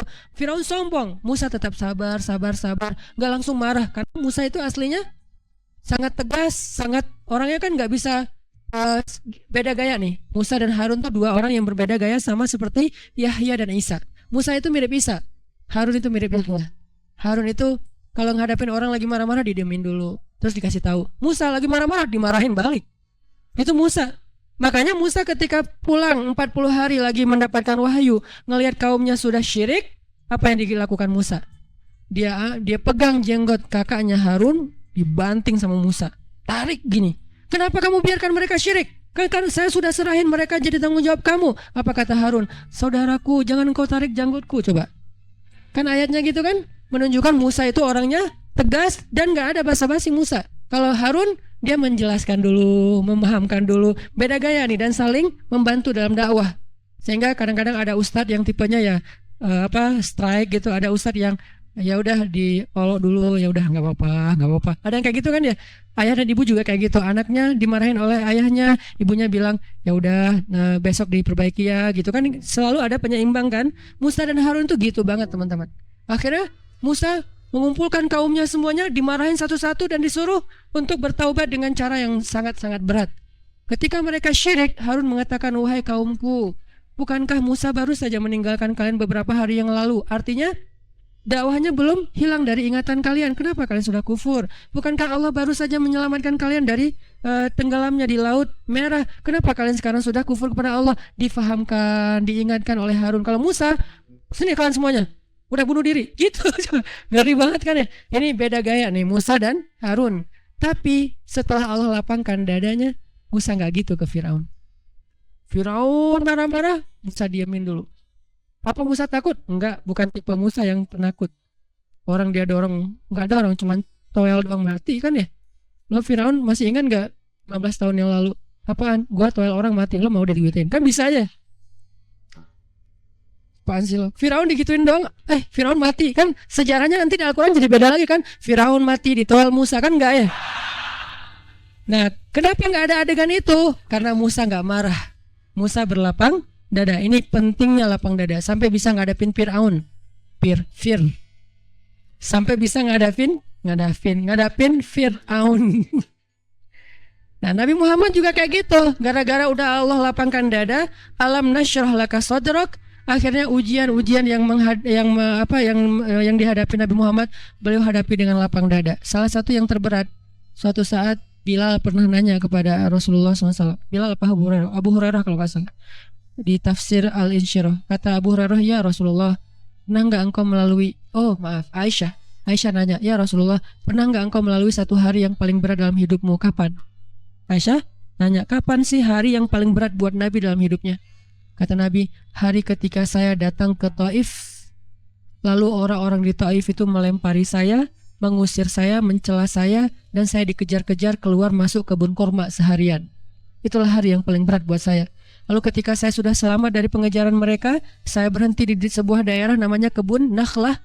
Di daerah Nakhlah itu tiba-tiba datanglah Jibril dan memperkenalkan saya dengan seorang malaikat. Jadi Jibril memperkenalkan Nabi dengan sesosok malaikat.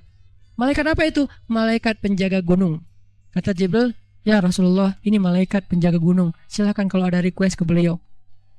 Kata malaikat penjaga gunung, perkenalkan saya ya Rasulullah, saya malaikat penjaga gunung. Allah sudah memerintahkan saya ikuti semua permintaan Muhammad. Ya Rasulullah, kami sudah melihat bagaimana mereka memperlakukan engkau. Jika engkau mau, saya akan ambil 2 gunung ini, saya benturkan di kepala mereka. Kebayang gak? Bukan 2 batu, 2 gunung di kepala mereka digituin. Malaikat marah. Emang malaikat bisa marah? Bisa marah, bisa cinta, bisa marah, bisa kasihan. Malaikat, tapi tidaklah mereka marah kecuali karena Allah. Jadi mereka gak bermaksiat. Kalau engkau mau ya Rasul, saya ambil 2 gunung batu itu, saya benturkan sampai jadi hancur lebur di kepala mereka. Kata Rasulullah, jangan. Saya berharap kalau mereka tidak menerima nikmat hidayah ini, nanti dari tulang sulbi mereka akan muncul anak-anak yang akan menerima dan memperjuangkan hidayah ini. Kata Nabi Muhammad kepada Aisyah. Lalu kata Aisyah apa? Saya tidak pernah melihat ada orang yang lebih lapang dada daripada Rasulullah SAW. Jadi orang kalau udah dilapangin dadanya, itu tuh hasilnya. Apakah cukup segitu? Masih banyak adegan lain yang Nabi tuh lapang dada banget. Dan terutama dalam kondisi keluarga beliau yang mungkin cukup rumit. Karena emang Allah amanahkan untuk beliau sekian banyak perempuan yang harus beliau nafkahi, yang harus beliau bahagiakan. Itu amanah dari Allah, bukan mau-maunya beliau. Allah yang amanahkan 1, 2, 3, 4 dan seterusnya.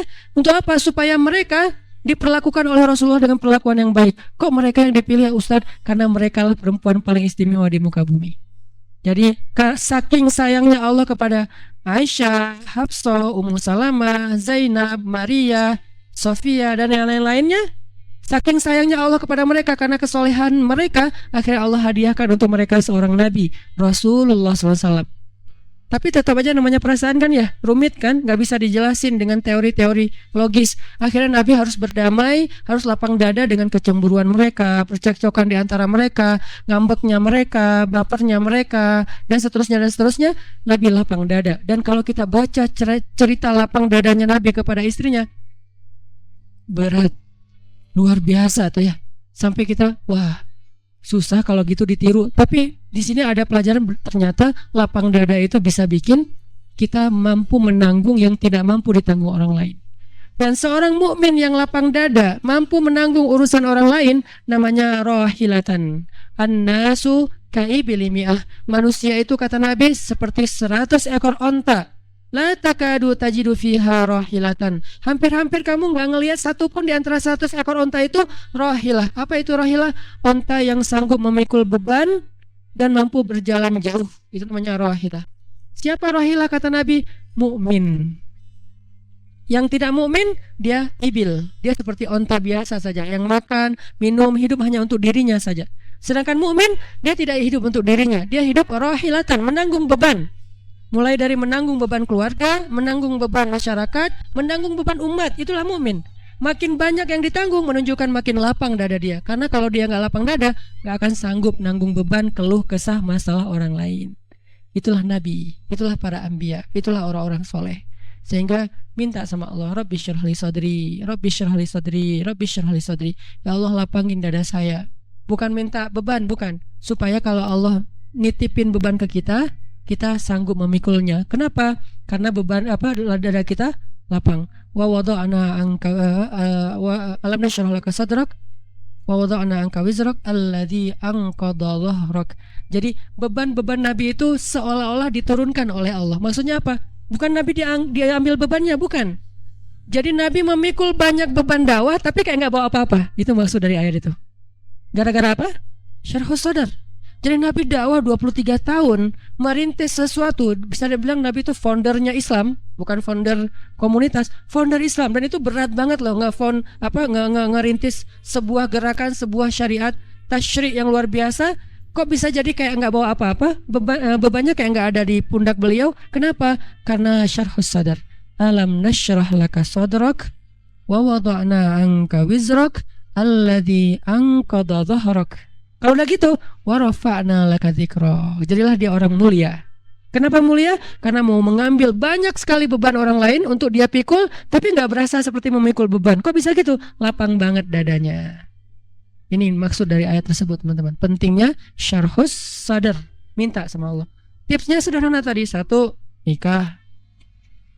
Ustadz itu juga udah nyesek, Ustadz. Oke, nggak masalah. Ya udah, yang kedua doa, yang ketiga qiyamul lail. Maka Allah akan lapangkan dada kita sedikit demi sedikit. Terus dawamin sehingga malam kita qiyam, siangnya kita lapang dada. Ketika kita dapat masalah, kita berdoa lagi sama Allah, Allah lapangkan lagi dada kita. Supaya apa? Supaya kita sanggup memikul beban orang lain dan kekeliruan kesalahan orang lain, supaya tidak membuat kita menjadi orang yang menutup diri, membuat kita jadi orang yang nyesek, membuat kita jadi orang yang gampang marah, gampang tersinggung, susah maafin orang lain. Itulah syarhus sadar. Lihat lagi nanti Nabi Yusuf, cerita syarhus sadar Nabi Yusuf. Ketika ketahuan saudara-saudaranya datang ke Mesir mau minta gandum, terus Nabi Yusuf akhirnya kayak ngasih sedikit ujian buat mereka, sengaja dibikin kayak gitu biar mereka nanti sadar. Lalu setelah mereka sadar, mereka mengatakan, Yusuf, kamu sekarang sudah punya kekuasaan. Sekarang kami lemah. Kalau kamu ingin membalas kejahatan kami dulu, maka kamu pasti bisa. Maka balaslah apa yang kamu ingin lakukan. Apa kata Nabi Yusuf? La tasriba alaikum. Sekarang tidak ada balasan untuk kalian. Aku tidak ingin membalas kalian. Allah sudah memaafkan kalian. Pulanglah, bawalah bajuku ini, berikan kepada ayah. Semoga ayah bisa mencium aroma tubuhku dan mengetahui bahwa kalian benar-benar bertemu dengan aku. Beda ya zaman dulu sama sekarang ya. Kalau sekarang selfie, biar saya udah ketemu nih, buktiin Ustadz, boleh selfie dulu buat apa? Bukti bahwa saya udah ketemu Ustadz. Soalnya istri saya curiga saya keluar rumah jangan-jangan kemana gitu. Ini saya udah taklim ya, ini laporan misalnya ya. Kalau sekarang kan selfie edisi Nabi Yusuf adalah baju Nabi Yusuf dibawa ke ayahnya, dicium oleh ayahnya, langsung mata ayahnya bisa melihat lagi mukjizat, kemudian datang lagi ke Mesir untuk bertemu dengan Yusuf. Artinya Yusuf nggak dendam. Padahal udah digituin banget, dilemparin ke dalam sumur. Gara-gara itu akhirnya beliau dijual dari satu tangan ke tangan yang lain, jadi budak, masuk penjara, banyak ujian segala macam, hampir meninggal juga dengan beberapa kezaliman di luar sana yang luar biasa ujiannya. Itu semuanya gara-gara siapa? Gara-gara kakaknya. Kalau orang lain yang memperlakukan beliau kayak gitu, oke lah orang lain. Ini kakak sendiri yang beliau nggak pernah ngejahatin mereka sama sekali. Tapi begitu mereka datang meminta bantuan Yusuf, lapang dadalah yang membuat Nabi Yusuf memaafkan lalu mau membantu mereka. Syarhus sadar, sifat para anbiya. Nabi siapa lagi yang syarhus sadar banget? Nabi Ayub. Nabi Ayub juga kayak gitu. Sampai saking sebelnya Nabi Ayub kepada istrinya, sampai berkata, kalau nanti saya sembuh, saya akan menghukum istri saya dengan satu digituin lah. Apa sih istilahnya? Mau dicambuk kayak nggak enak gitu bahasanya. Dicematut ya, baca apa? Dicematut, dicepret, dipecut. Dipecut. Saya akan pecut dia satu pecutan, satu pecutan. Pas sudah sembuh apa? Gak tega, Tapi kan harus menunaikan janji kan ya. Akhirnya apa? Cari rumput. Gitu doang. Ini kenapa syarhus sadar, lapang dada. Kadang-kadang kita kayak sebel banget sama orang. lihat aja ntar ya, kalau lo butuh gua nggak bakalan gua tolong. Setelah sekian lama dia datang, bisa, gua lagi ada masalah nih, nggak tega gitu. Kita dulu udah bilang ntar gua balas nih, ternyata lu nggak tega mau balas. Ada apa, aku bisa bantu apa, kan jadi baik ya. Kenapa? Syarhus sodar. Kadang butuh proses, ada yang syarhus sodarnya sehari, ada yang seminggu, ada yang sebulan, ada yang setahun, ada yang seumur hidup. Nanti ketika udah mau meninggal baru syarhus sodar. Ya udah, saya maafin semua kesalahan kalian. Akhirnya dia syarhus sodar juga. Tapi kan selama ini hidupnya jadi nggak enak ya. Karena orang yang sempit dada, yang sengsara dia sendiri, teman-teman. Kadang-kadang saking sempit dadanya ngelihat orang yang bahagia, dia yang kayak baru kena musibah gitu. Kamu kenapa? Lagi berkabung. Berkabung kenapa? Tuh orang beli mobil baru.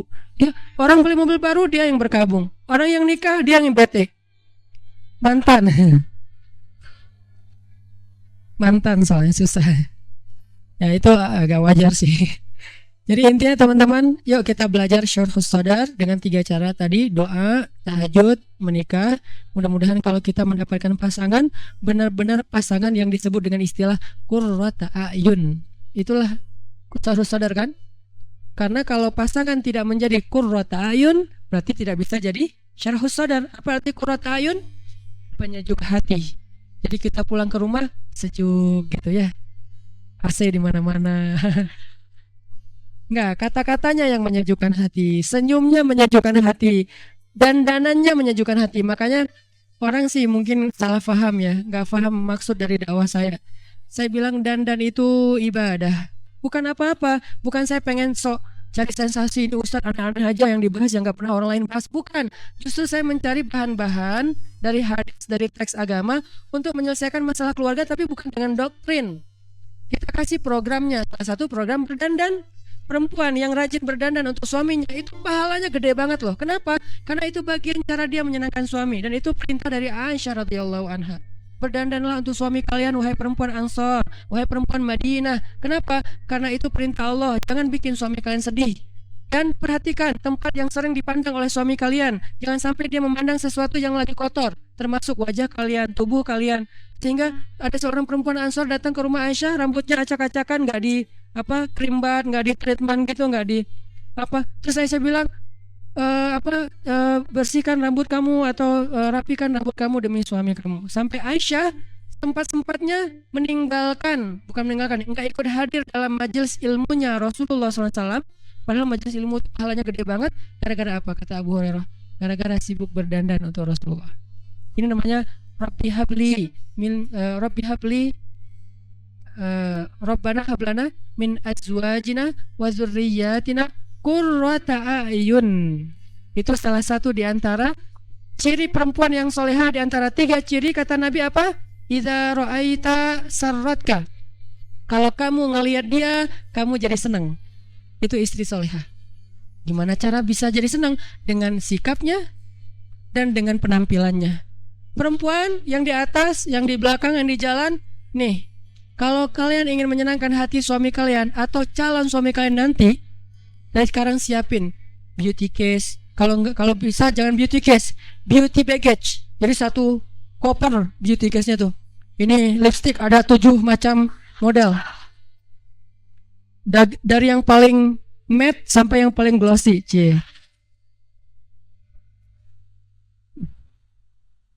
Saking matte-nya udah yang versi hard banget, saking matte-nya kayak orang dehidrasi. Ini saking glossy-nya kayak orang habis makan minyak. Jadi, gimana nih caranya nih? Ya udah di mix aja deh, setengah-setengah gitu. Akhirnya netral. Siapin semua beauty case, dan itu kalau niatnya buat suami, ini adalah termasuk ibadah. Cari dah dalilnya banyak, karena berdandan untuk suami bagian dari ciri tiga ciri perempuan soleh. Idza nazarta ilaiha sarratka, idza amartaha ata'atka, idza ghibta anha hafizatka fi ahlika wa amwalika. Itu hadis. Ciri perempuan soleh, arti perempuan di sini istri. Kalau kamu memandangnya, kamu jadi senang. Suami Ustadz banyak lagi nanti dalilnya. Next insyaallah. Istri kalau kita lihat nyenengin. Jadi di rumah itu malas buka handphone. Kenapa? Mending lihat istri. Di rumah itu malas buka berita, apalagi berita-berita politik, pusing banget lah ya. Mending gua ngeliat lo aja gitu. Bukan lo sih, kamu. Kalau lo kan buat teman ya. Aku ngeliat kamu aja. Kok TV-nya dianggurin? Soalnya ada kamu, Ya udah nontonin aja, nonton makin dia manyun makin lucu. Makin dia kayak sebel gitu, kita makin terhibur. Kamu sebel aja sering-sering. Kenapa? Kalau kamu sebel kamu makin cantik ya. Jadi wah itu benar-benar tuh syarhus sadar banget teman-teman. Makanya menikah, moral of the story. Berat. Kalau udah ngomong-ngomong kayak gini kasihan ya, engap ya. Oke, segitu aja teman-teman. Mudah-mudahan kita bisa memahami maksud Allah di dalam surat Al-Insyirah. Alam nasyrah laka sadrak. Itu intinya. Kalau kita udah bisa lapang dada, wa wada'na anka wizrak alladzi anqadha dhahrak wa rafa'na laka dzikrak, itu hasilnya fa inna ma'al usri yusra, itu motivasinya inna ma'al usri yusra fa idza faraghta fansab wa ila rabbika farghab. Minta sama Allah gitu. Farghab, minta sama Allah. Mudah-mudahan Allah melapangkan dada kita terhadap ketentuan-ketentuan Allah dalam kehidupan kita, terhadap kekurangan dan kesalahan orang kepada kita, sehingga kita bisa menjadi seorang mukmin yang paling lega hatinya, lapang dadanya, sehingga orang nyaman untuk berada di sisi kita. Dan menjadi mukmin yang lebih banyak pahalanya di sisi Allah, karena kata Nabi, mukmin yang bergaul dengan manusia dan bersabar atas gangguan mereka lebih baik, lebih banyak pahala daripada mukmin yang tidak bergaul dengan manusia dan tidak mau bersabar atas gangguan mereka. Hadis riwayat Tirmizi, disahihkan oleh Imam Syekh Al-Albani. Mudah-mudahan kita mendapatkan manfaat dari kajian sederhana ini. Barakallahu li wa lakum, billahi taufiq wal hidayah. Allahumma ja'al jam'ana hadza jam'an marhuma wa tafarruqana min ba'dihi tafarruqan ma'suma. Allahumma arinal haqqa haqqa warzuqna ittiba'ah wa arinal batila warzuqna ijtinabah. Allahumma habib ilainal iman wa zayyinhu fi qulubina wa karrih ilainal kufra wal fusuqa wal isyan waj'alna minal rasyidin. Ya Allah, lapangkanlah dada kami ya Allah. Jadikanlah dada kami menjadi dada yang selalu sanggup menanggung beban-beban orang di sekeliling kami, beban orang tua kami, kesalahan orang tua kami, kesalahan pasangan kami, kesalahan keluarga kami, kesalahan-kesalahan teman-teman kami, dan sanggup untuk menerima ketentuan-ketentuan-Mu yang pastinya tidak mungkin buruk kecuali di dalamnya ada kebaikan untuk kami ya Allah. Lapangkan dada kami sehingga kami menjadi orang yang selalu bahagia, bahagia karena yakin kepadamu, bahagia karena berserah kepadamu, bahagia karena merasa dekat denganmu ya Allah. Rabbana atina fid dunya hasanah wa fil akhirati hasanah wa qina adzabannar. Subhanakallahumma wa bihamdika asyhadu an la ilaha illa anta astaghfiruka wa atubu ilaik. Makasih buat teman-teman yang udah istiqomah hadir di tongkrongan ilmu Rabu malam. Semoga kita istiqomah terus. Assalamualaikum warahmatullahi wabarakatuh.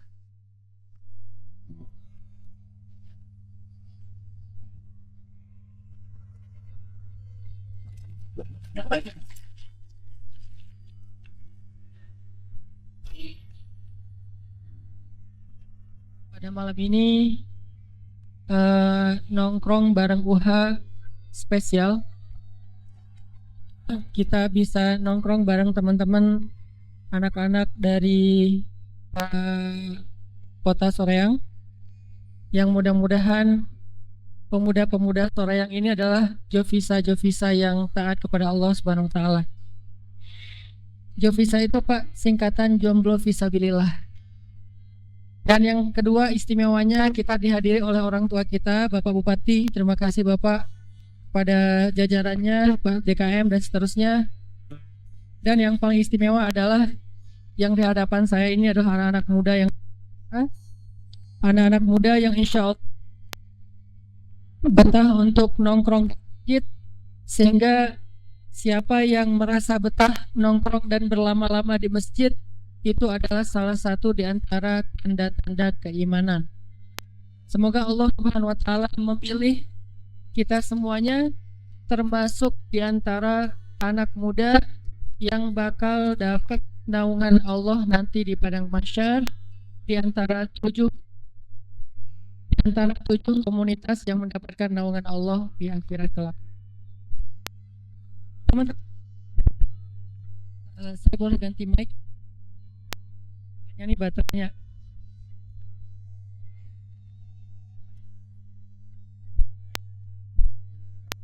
teman-teman yang dirahmati Allah, khusus buat teman-teman yang di luar yang sempat barusan dapat rahmat hujan, mohon maaf kalau misalnya agak sedikit basah-basah.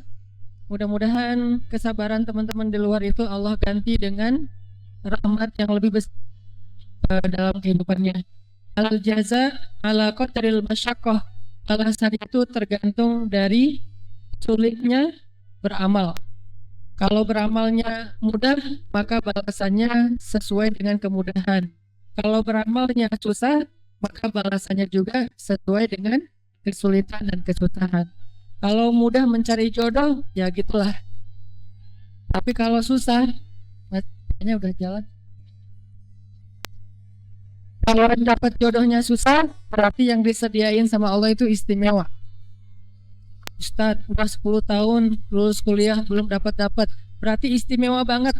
Saking istimewanya, disiapinnya lama. Kan sesuatu yang istimewa lama ya prosesnya ya. Nah itu aja husnuzonnya. Walaupun kalau bisa sih istimewa dan segera ya. Tapi Allah yang maha tahu hikmah dibalik semuanya.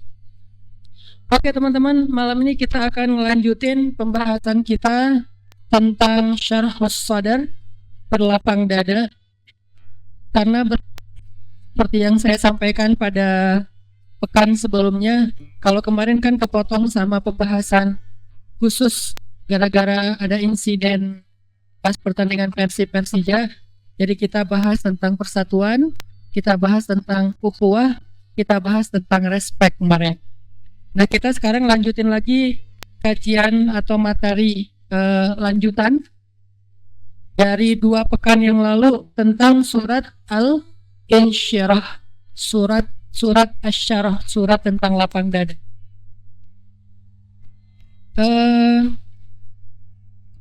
Dulu saya menyampaikan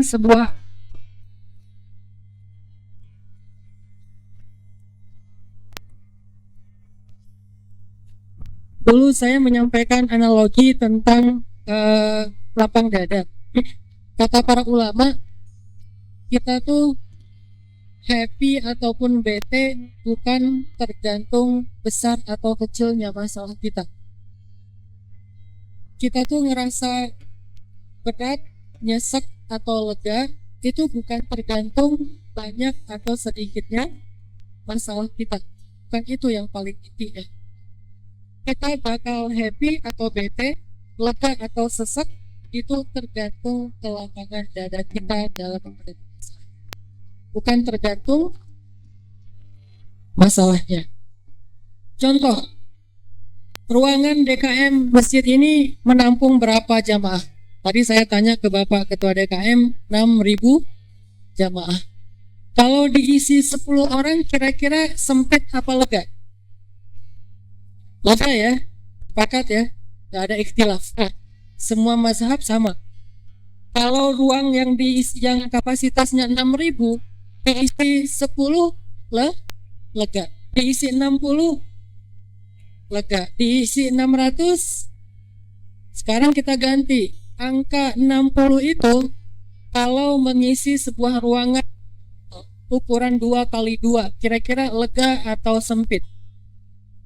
60 2x2 sempit ya, 10 pas-pasan kan? Jadi angka 10 itu menjadi besar atau kecil bukan tergantung angkanya sama. Tapi dia menjadi angka yang besar atau menjadi angka yang kecil ternyata tergantung ruang. Kalau ruang dengan kapasitas 6.000, maka angka 60 itu menjadi angka kecil. Tapi dengan ruang yang 2x2, angka 60 itu menjadi angka salah. Berarti apa? Ternyata kelapangan dan kesempitan hidup itu bukan tergantung angka-angka masalah yang kita hadapin. Tapi kelapangan dan kesempitan hidup kita tergantung syarhus sadar, lapangnya dada kita. Kalau dada kita kapasitasnya menampung 6.000 masalah, kalau dada kita kapasitasnya menampung 6.000 curhat, kalau dada kita kapasitasnya menampung 6.000 ujian, Kalau dada kita kapasitasnya menampung 6.000 beban hidup orang lain, maka 10-60 beban hidup orang itu nggak bakalan bikin kita nyesek. Kalau dada kita menampung 6.000 komen haters, berarti 10 komen haters itu nggak akan ngaruh buat kita. Ada orang ketika posting sesuatu di sosial media, siapapun dia, kayak misalnya kita posting tilawah nih di sosial media. A'udzu billahi minasy syaithanir rajim. Posting tilawah, tapi cuman ta'awuznya doang. Cuman itu doang yang pede ya. Yang lain agak-agak kurang pede gitu kan. Ta'awuz, bismillah, salatullah. 3 deh. Terus muncul likers, di like, terus di komen sama teman kita, dia bilang, oh suaranya bagus ya, ini nyenengin atau bikin kita sedih? Nyenengin ya, dibilang suaranya bagus ya, bacanya fasih ya, tajwidnya bagus ya, apalagi tuh. Semoga apa misalnya bacaannya diterima di sisi Allah. Terus kayak ada yang ngedoain, oh hebat ya, rajin tilawah, setiap hari dapat berapa juz. Banyak banget komen-komen yang positif. Ada yang ngedoain, ada yang ngaminin, ada yang apresiasi, ada yang segala macam. Semuanya positif. Tiba-tiba ada satu aja haters. Dia komennya cuma satu kata hate. Pamer. Cuma satu kata, bukan satu kalimat. Pamer. Itu langsung bikin kita bete seharian. Kenapa? Bukan karena kata-katanya itu berbobot, teman-teman. Bukan karena kalimatnya itu panjang, di scroll nggak beres-beres, bukan. Karena dada kita sempit, sehingga satu kata aja bisa bikin kita nyesek. Tapi ada orang yang 1.000 kata, 1.000.000 kata, biasa-biasa aja. Dia wallet, easy going. Kenapa? Bedanya tuh bukan berapa kalimat, bukan berapa jumlah haters, bukan berapa banyak mantan, bukan itu masalahnya. Ada yang mantannya banyak. Kenapa banyak? Karena ditolak terus, kan jadi mantan ya. Mantan yang menolak dia gitu. Mungkin dia ditolak kayak Julaibib gitu. Setiap datang ditolak, belum juga ngomong, udah nggak usah deh. Kan saya belum ngomong, udah tahu, pokoknya nggak mau. Gitu aja ditolak, tapi dia kayak tetap berharap, tetap lega, tetap optimis, tetap semangat. Kenapa? Karena dadanya itu syarhus sadar, lapang banget. Makin lapang, maka makin lega hidupnya. Makin lapang, maka makin banyak masalah yang bisa ditampung oleh dia, makin besar masalah yang bisa ketahan oleh dia, dan itu nggak bikin dia patah. Kenapa? Lapang dada. Itulah pentingnya syarhus sadar. Itulah pentingnya kita belajar Al-Quran surah Al-Insyirah. Alam nasyrah laka sadra. Kalau sudah syarhus sadar, alam nasyrah laka sadra, bukankah kami sudah melapangkan dadamu, maka hasilnya apa? Wa wada'na anka wizra.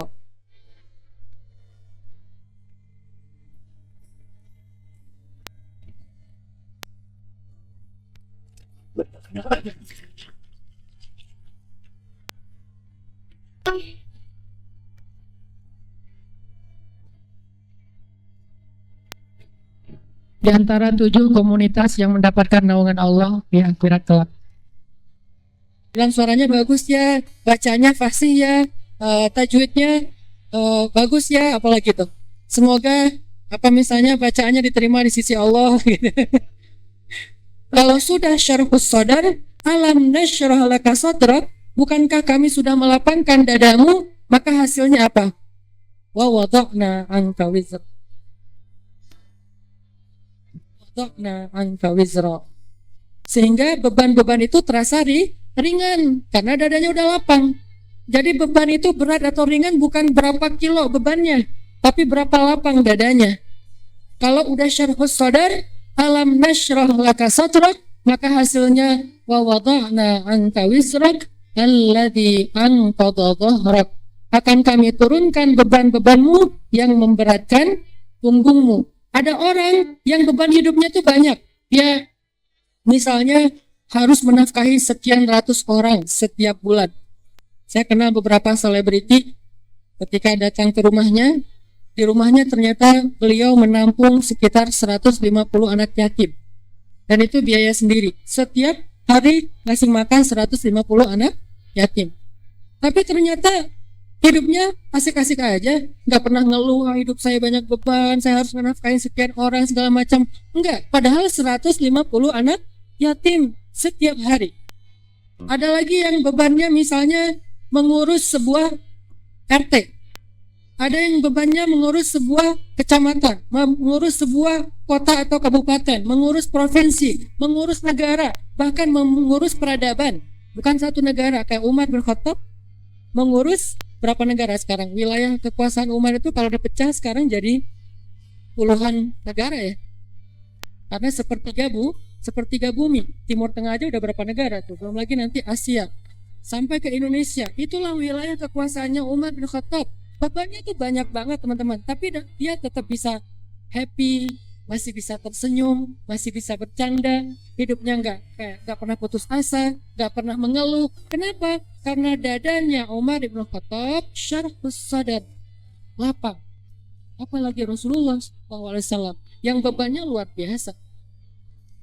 Yang dikasih kepada gunung aja nolak beban ini. Gak sanggup menampung atau memikul beban risalah, beban dakwah. Tapi diberikan kepada manusia, yaitu para anbiya. Salah satu yang paling berat di antara para anbiya itu adalah Rasulullah Muhammad SAW. Sehingga dikenal dengan istilah ulul azmi, yang memikul beban dengan ketangguhan dan keteguhan yang luar biasa. Kenapa Nabi ada adegan tersenyum? Banyak malah senyumnya beliau ya. Gak pernah mengeluh, gak pernah putus asa, gak pernah naik ke atas tower terus loncat. Kenapa? Karena lapang dadanya. Kenapa kita dengan masalah sepele, cuman satu haters doang, cuman satu komen yang gak nyaman dong di sosial media, berlanjut jadi kemana-mana. Jadi perdebatan yang gak selesai-selesai, kemudian jadi saling ngeblok. Hanya masalah salah ngomong dikit di grup, ada yang live grup. Kenapa bisa kayak gitu? Karena kita tidak syarhus sadar, sehingga masalah sepele buat kita menjadi nyesek banget, buat kita menjadi beban yang luar biasa. Ini artinya kebahagiaan kita, happiness kita dalam hidup teman-teman tergantung dari kelapangan dada. Yang kita coba pelajari gimana caranya biar dada kita lapang, biar dada kita itu nampung banyak masalah. Sehingga Nabi SAW bersabda, apa kata Nabi? An-nasu ka'ibil mi'ah. Manusia itu seperti 100 ekor onta. An-nasu ka'ibil mi'ah. Manusia itu kayak 100 ekor onta. La takadu tajidu fiha rahilatan. Hampir-hampir dari 100 ekor onta itu nggak ada satupun yang kamu temukan sebagai onta rahilah. Apa itu rahilah? Rahilah itu onta yang sanggup memikul beban yang paling banyak. Itu rahilah. Kalau onta biasa namanya ibil. Ada nakoh, ada ibil, ada banyak istilah untuk onta. Ada jamal, ada banyaklah istilah onta dalam bahasa Arab. Tapi disebutkan dalam hadis ini dengan istilah ibil. An-nasu ka'ibili mi'ah. Manusia itu kayak 100 ekor onta yang kerjaannya makan. 100 ekor onta yang kerjaannya minum. Sekali minum itu berapa galon ya. Manusia itu seperti onta, kerjaannya cuma buat dirinya sendiri. Hidup hanya untuk makan, minum, tidur, berkembang biak. Ibili mi'ah, 100 ekor onta. La takadu tajidu fiha rahilatan. Hampir-hampir dari 100 ekor onta itu tidak ada satupun yang rahilah. Apa rahilah? Yang hidupnya bukan cuma untuk makan, minum, dan berkembang biak, tapi hidupnya itu untuk memikul beban. Kalau yang 100 ekor onta tadi disembelih biasanya pas Idul Adha. Harganya berapa? Satu ekornya 40 juta. Ibil, satu ekornya 40 juta. Tapi kalau yang rahilah, satu ekornya 500 juta. Sehingga orang Arab, walaupun badui, walaupun pedalaman, jual 2 ekor onta itu bisa beli Alphard. Mereka punya ribuan ekor onta di padang pasir. Kelihatannya sih bukan orang kaya karena nggak punya mobil mewah ya. Tapi jual 2 aja dari ribuan ekor onta itu udah bisa beli Velfire. Karena ontanya onta rahilah. Ini belum onta rahilah yang paling legend ya. Onta rahilah paling legend apa? Onta merah. Itu yang paling legend. Yang harganya udah MM-an lah. Yang biasa aja rahilah itu harganya 500 juta. Dan Utsman bin Affan kalau lagi ada kebutuhan infak untuk dakwah, beliau kalau menyumbang onta itu bisa 1.000, bisa 2.000, dan itu semuanya rahilah. Kebayang nggak kekayaannya kayak gimana? Satu ekor 500 juta, sekali nyumbang 1.000 kali 1.500 juta kali 1.000, sekian lah pokoknya. Berat juga ngitungnya. Dan itu namanya rahilah. Artinya ternyata yang berkualitas di sisi Allah Subhanahu wa taala itu bukanlah manusia yang sekedar diciptakan kemudian dia makan, minum, berkembang biak, setiap akhir pekan dia mikir kita jalan kemana ya, cuman mikirin diri sendiri, paling banyak bebannya cuman mikirin keluarganya, dia nggak sanggup hidup untuk orang lain. Itu namanya ibil, onta biasa perumpamaannya. Tapi kalau yang hidupnya buat orang lain, setiap hari dia mikirin mau bantu siapa, mau nyelesain hajat siapa, setiap hari dia akan menolong siapa, setiap hari dia akan memikul beban siapa, minimal beban orang-orang terdekat dengan dia, maka dia telah menjadi rahilatan. Dan siapakah yang bisa menjadi rahilatan? Orang yang memiliki dada yang lapang. Kalau dia nggak punya dada yang lapang, mau masukin beban di mana? Orang nggak ada tempat. Karena tempat meletakkan beban adalah dadanya. Sehingga Allah Subhanahu wa taala mengumpamakan orang yang menolak kebenaran itu orang yang tertutup hatinya. Orang yang menolak kebenaran, orang yang sesak dadanya seperti mendaki ke puncak gunung atau naik ke langit. Jadi perumpamaannya itu selalu dada, kalbu, hati, jantung, selalu di sini. Kenapa? Karena inilah yang menentukan baik dan buruknya seseorang. Idza saluhat saluha jasadu kulluh wa idza fasadat fasada jasadu kulluh. Kalau dia baik, semua ikut baik. Kalau dia rusak, semua jadi rusak. Maka teman-teman, wajar kalau Nabi SAW kemudian mengatakan khairun nas anfa'uhum linnas. Baik-baik orang tuh, kalau versi saya, orang yang paling keren itu artinya khairun nas. Orang yang paling keren itu adalah orang yang paling sering dicari oleh orang lain karena butuh. Sekarang kita tanya, di handphone kita ada berapa banyak orang yang curhat? Di handphone kita berapa kali orang nelpon kita dalam sehari karena butuh kita? Rumah kita berapa banyak orang yang ngantri ngetuk pintu rumah karena butuh kita? Bukan hanya butuh, kita mampu untuk memenuhi kebutuhan mereka. Kita mampu untuk menolong mereka, menyelesaikan hajat mereka. Maka disitulah yang menjadi standar kualitas hidup kita. Khairun nas anfa'uhum linnas. Sebaik-baik manusia yang paling banyak manfaat untuk orang lain. Kalau versi kita, orang yang paling keren itu bukan yang tampangnya kece, walaupun itu penting. Apalagi kalau belum punya pasangan, itu penting banget, modal lah ya. Benar teman-teman, modal banget, terutama buat cewek. Kok bisa gitu Ustaz? Karena realitasnya cowok kalau ngelihat cewek yang pertama yang apa?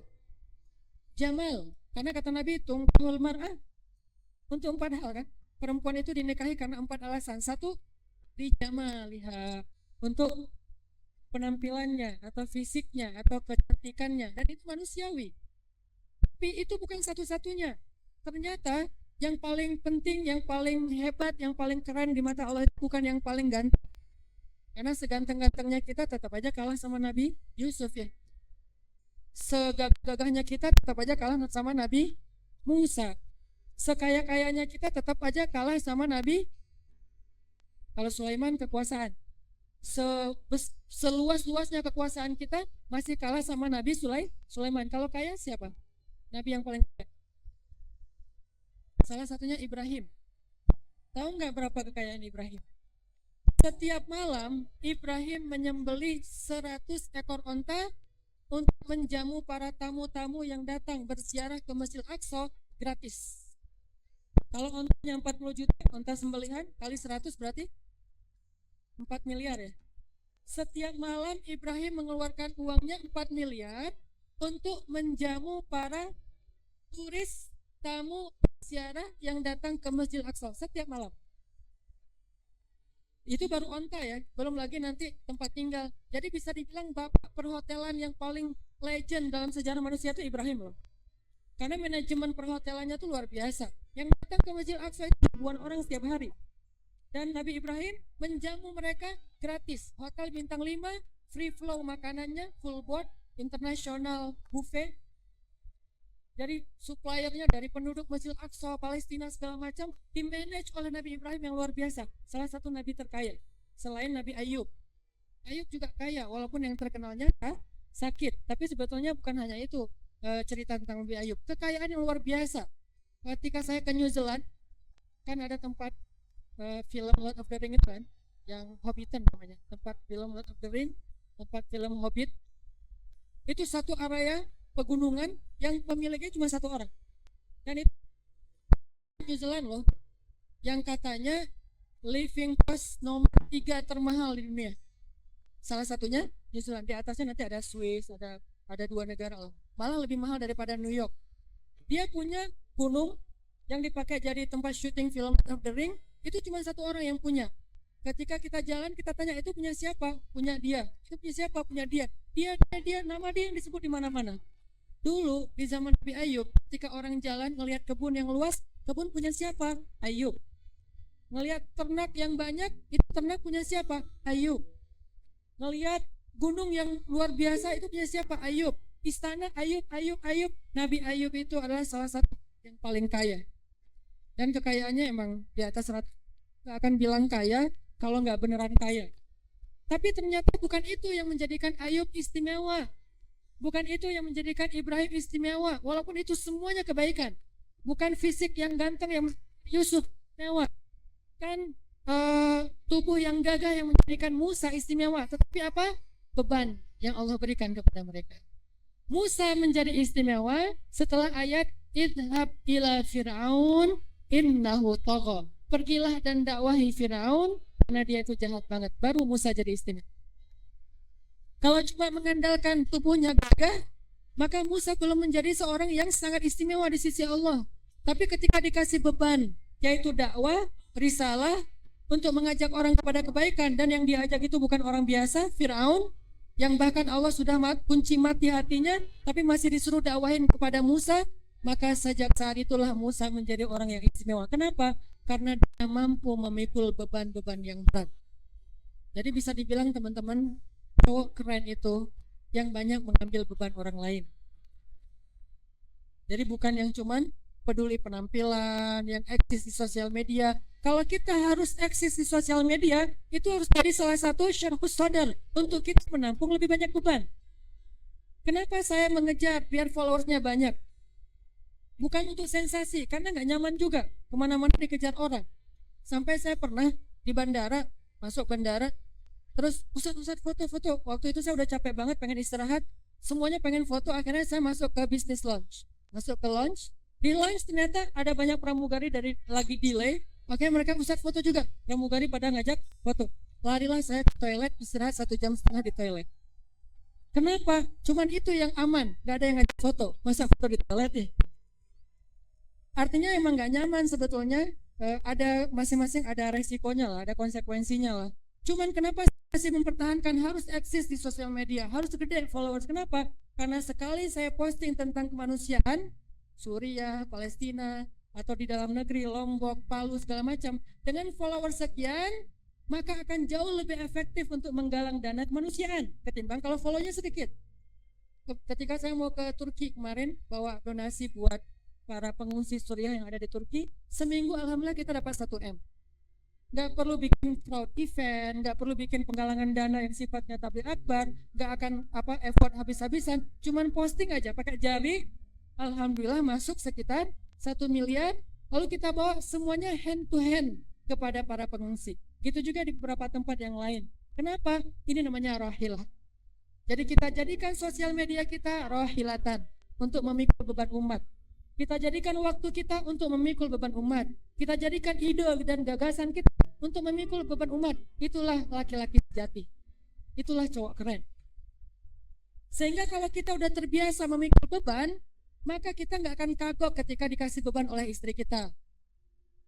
Yang listrik mau dicabut, tenang. Yang listriknya udah dicabut, tenang gitu. Padahal udah dicabut. Kita bisa pakai lilin. Kok pakai lilin? Candlelight gitu kan? Tapi jangan terlalu tenang juga. Tapi tahzir.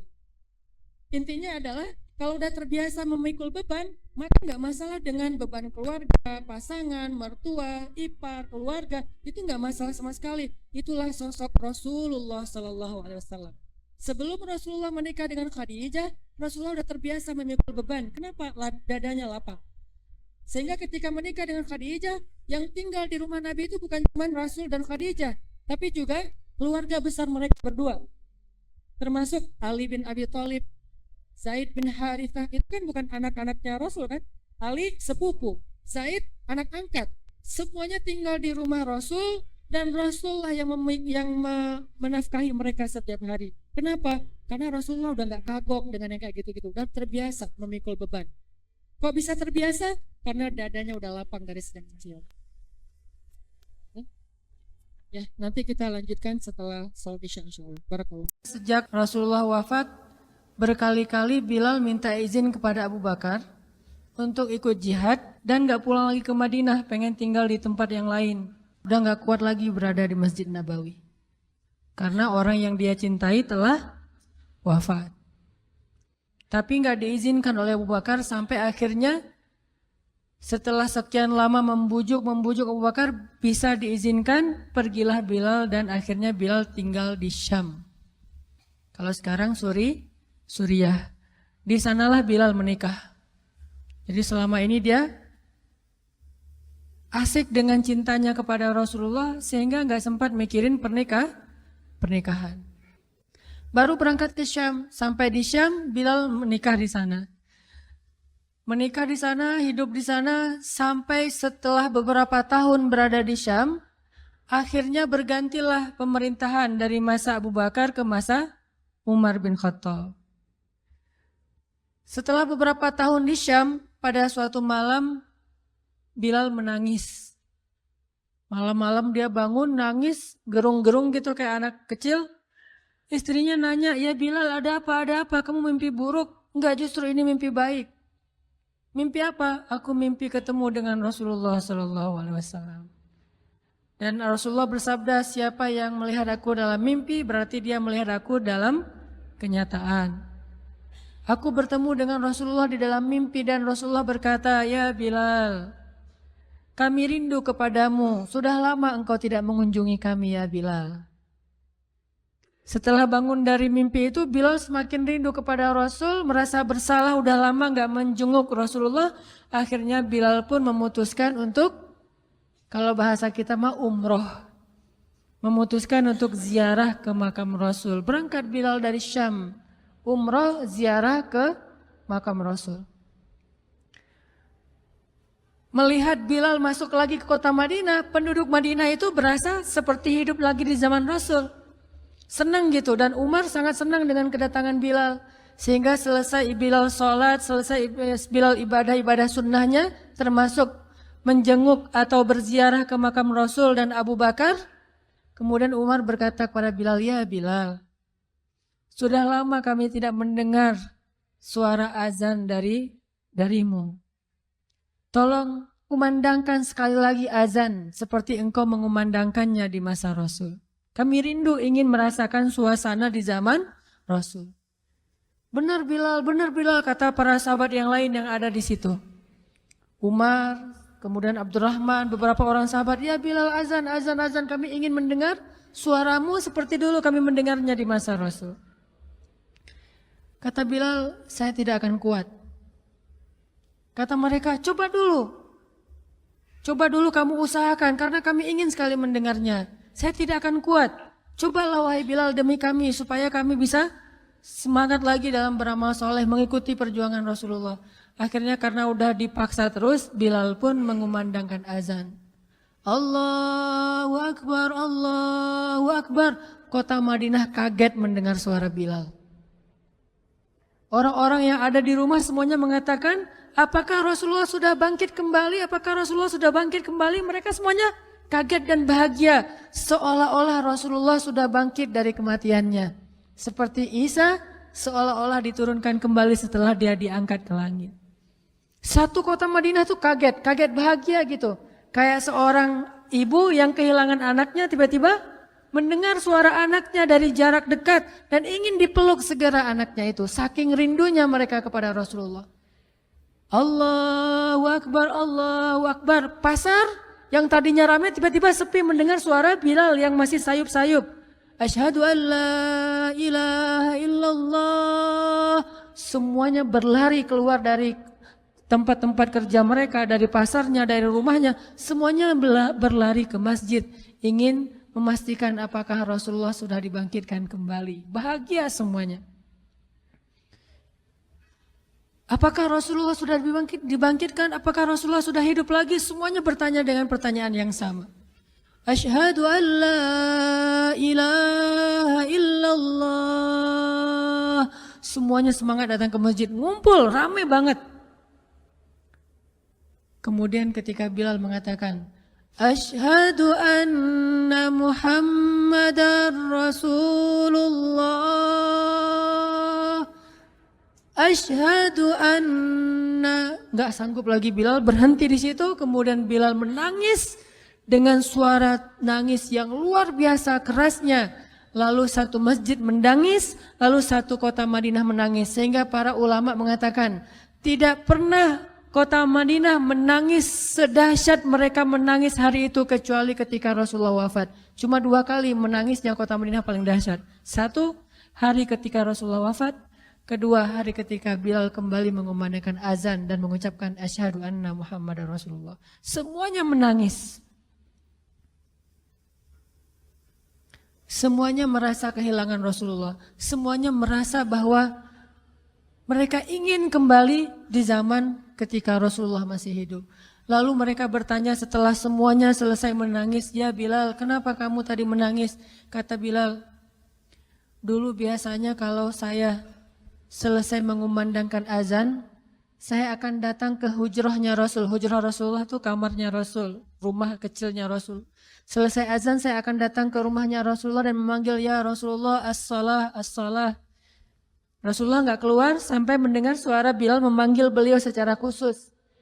Udah selesai azan, Bilal manggil Rasul, ya Rasulullah, as-salah, as-salah. Baru Rasulullah keluar dengan wajah berseri-seri. Sekarang bagaimana saya akan memanggil Rasulullah sedangkan Rasulullah sudah bersama kekasihnya yaitu Allah Subhanahu wa Ta'ala. Menangis lagi satu masjid, satu kota Madinah. Pokoknya hari itu adalah hari berkabung sekota Madinah. Hari menangisnya kota Madinah, saking rindunya mereka kepada Rasulullah. Bagaimana dengan kita ketika mendengar suara azan dan muazin mengucapkan nama Rasulullah Sallallahu Alaihi Wasallam? Di situ kelihatan apakah kita mencintai Rasulullah lebih dari apapun juga setelah Allah Subhanahu Wa Taala. Kalau tidak, fatarabbasu, hati-hati. Kalau tidak, fatarabbasu, tunggu aja. Na'udzubillah min dzalik. Berarti masih ada kemunafikan dalam hati kita. Bagaimana kita, apakah hati kita merasa gemetar, bergetar ketika kita mendengar suara seseorang mengatakan Muhammad sallallahu alaihi wasallam, Rasulullah sallallahu alaihi wasallam. Apakah hati kita bergetar seperti bergetarnya hati seorang kekasih ketika mendengar suara kekasihnya, nama kekasihnya disebutkan?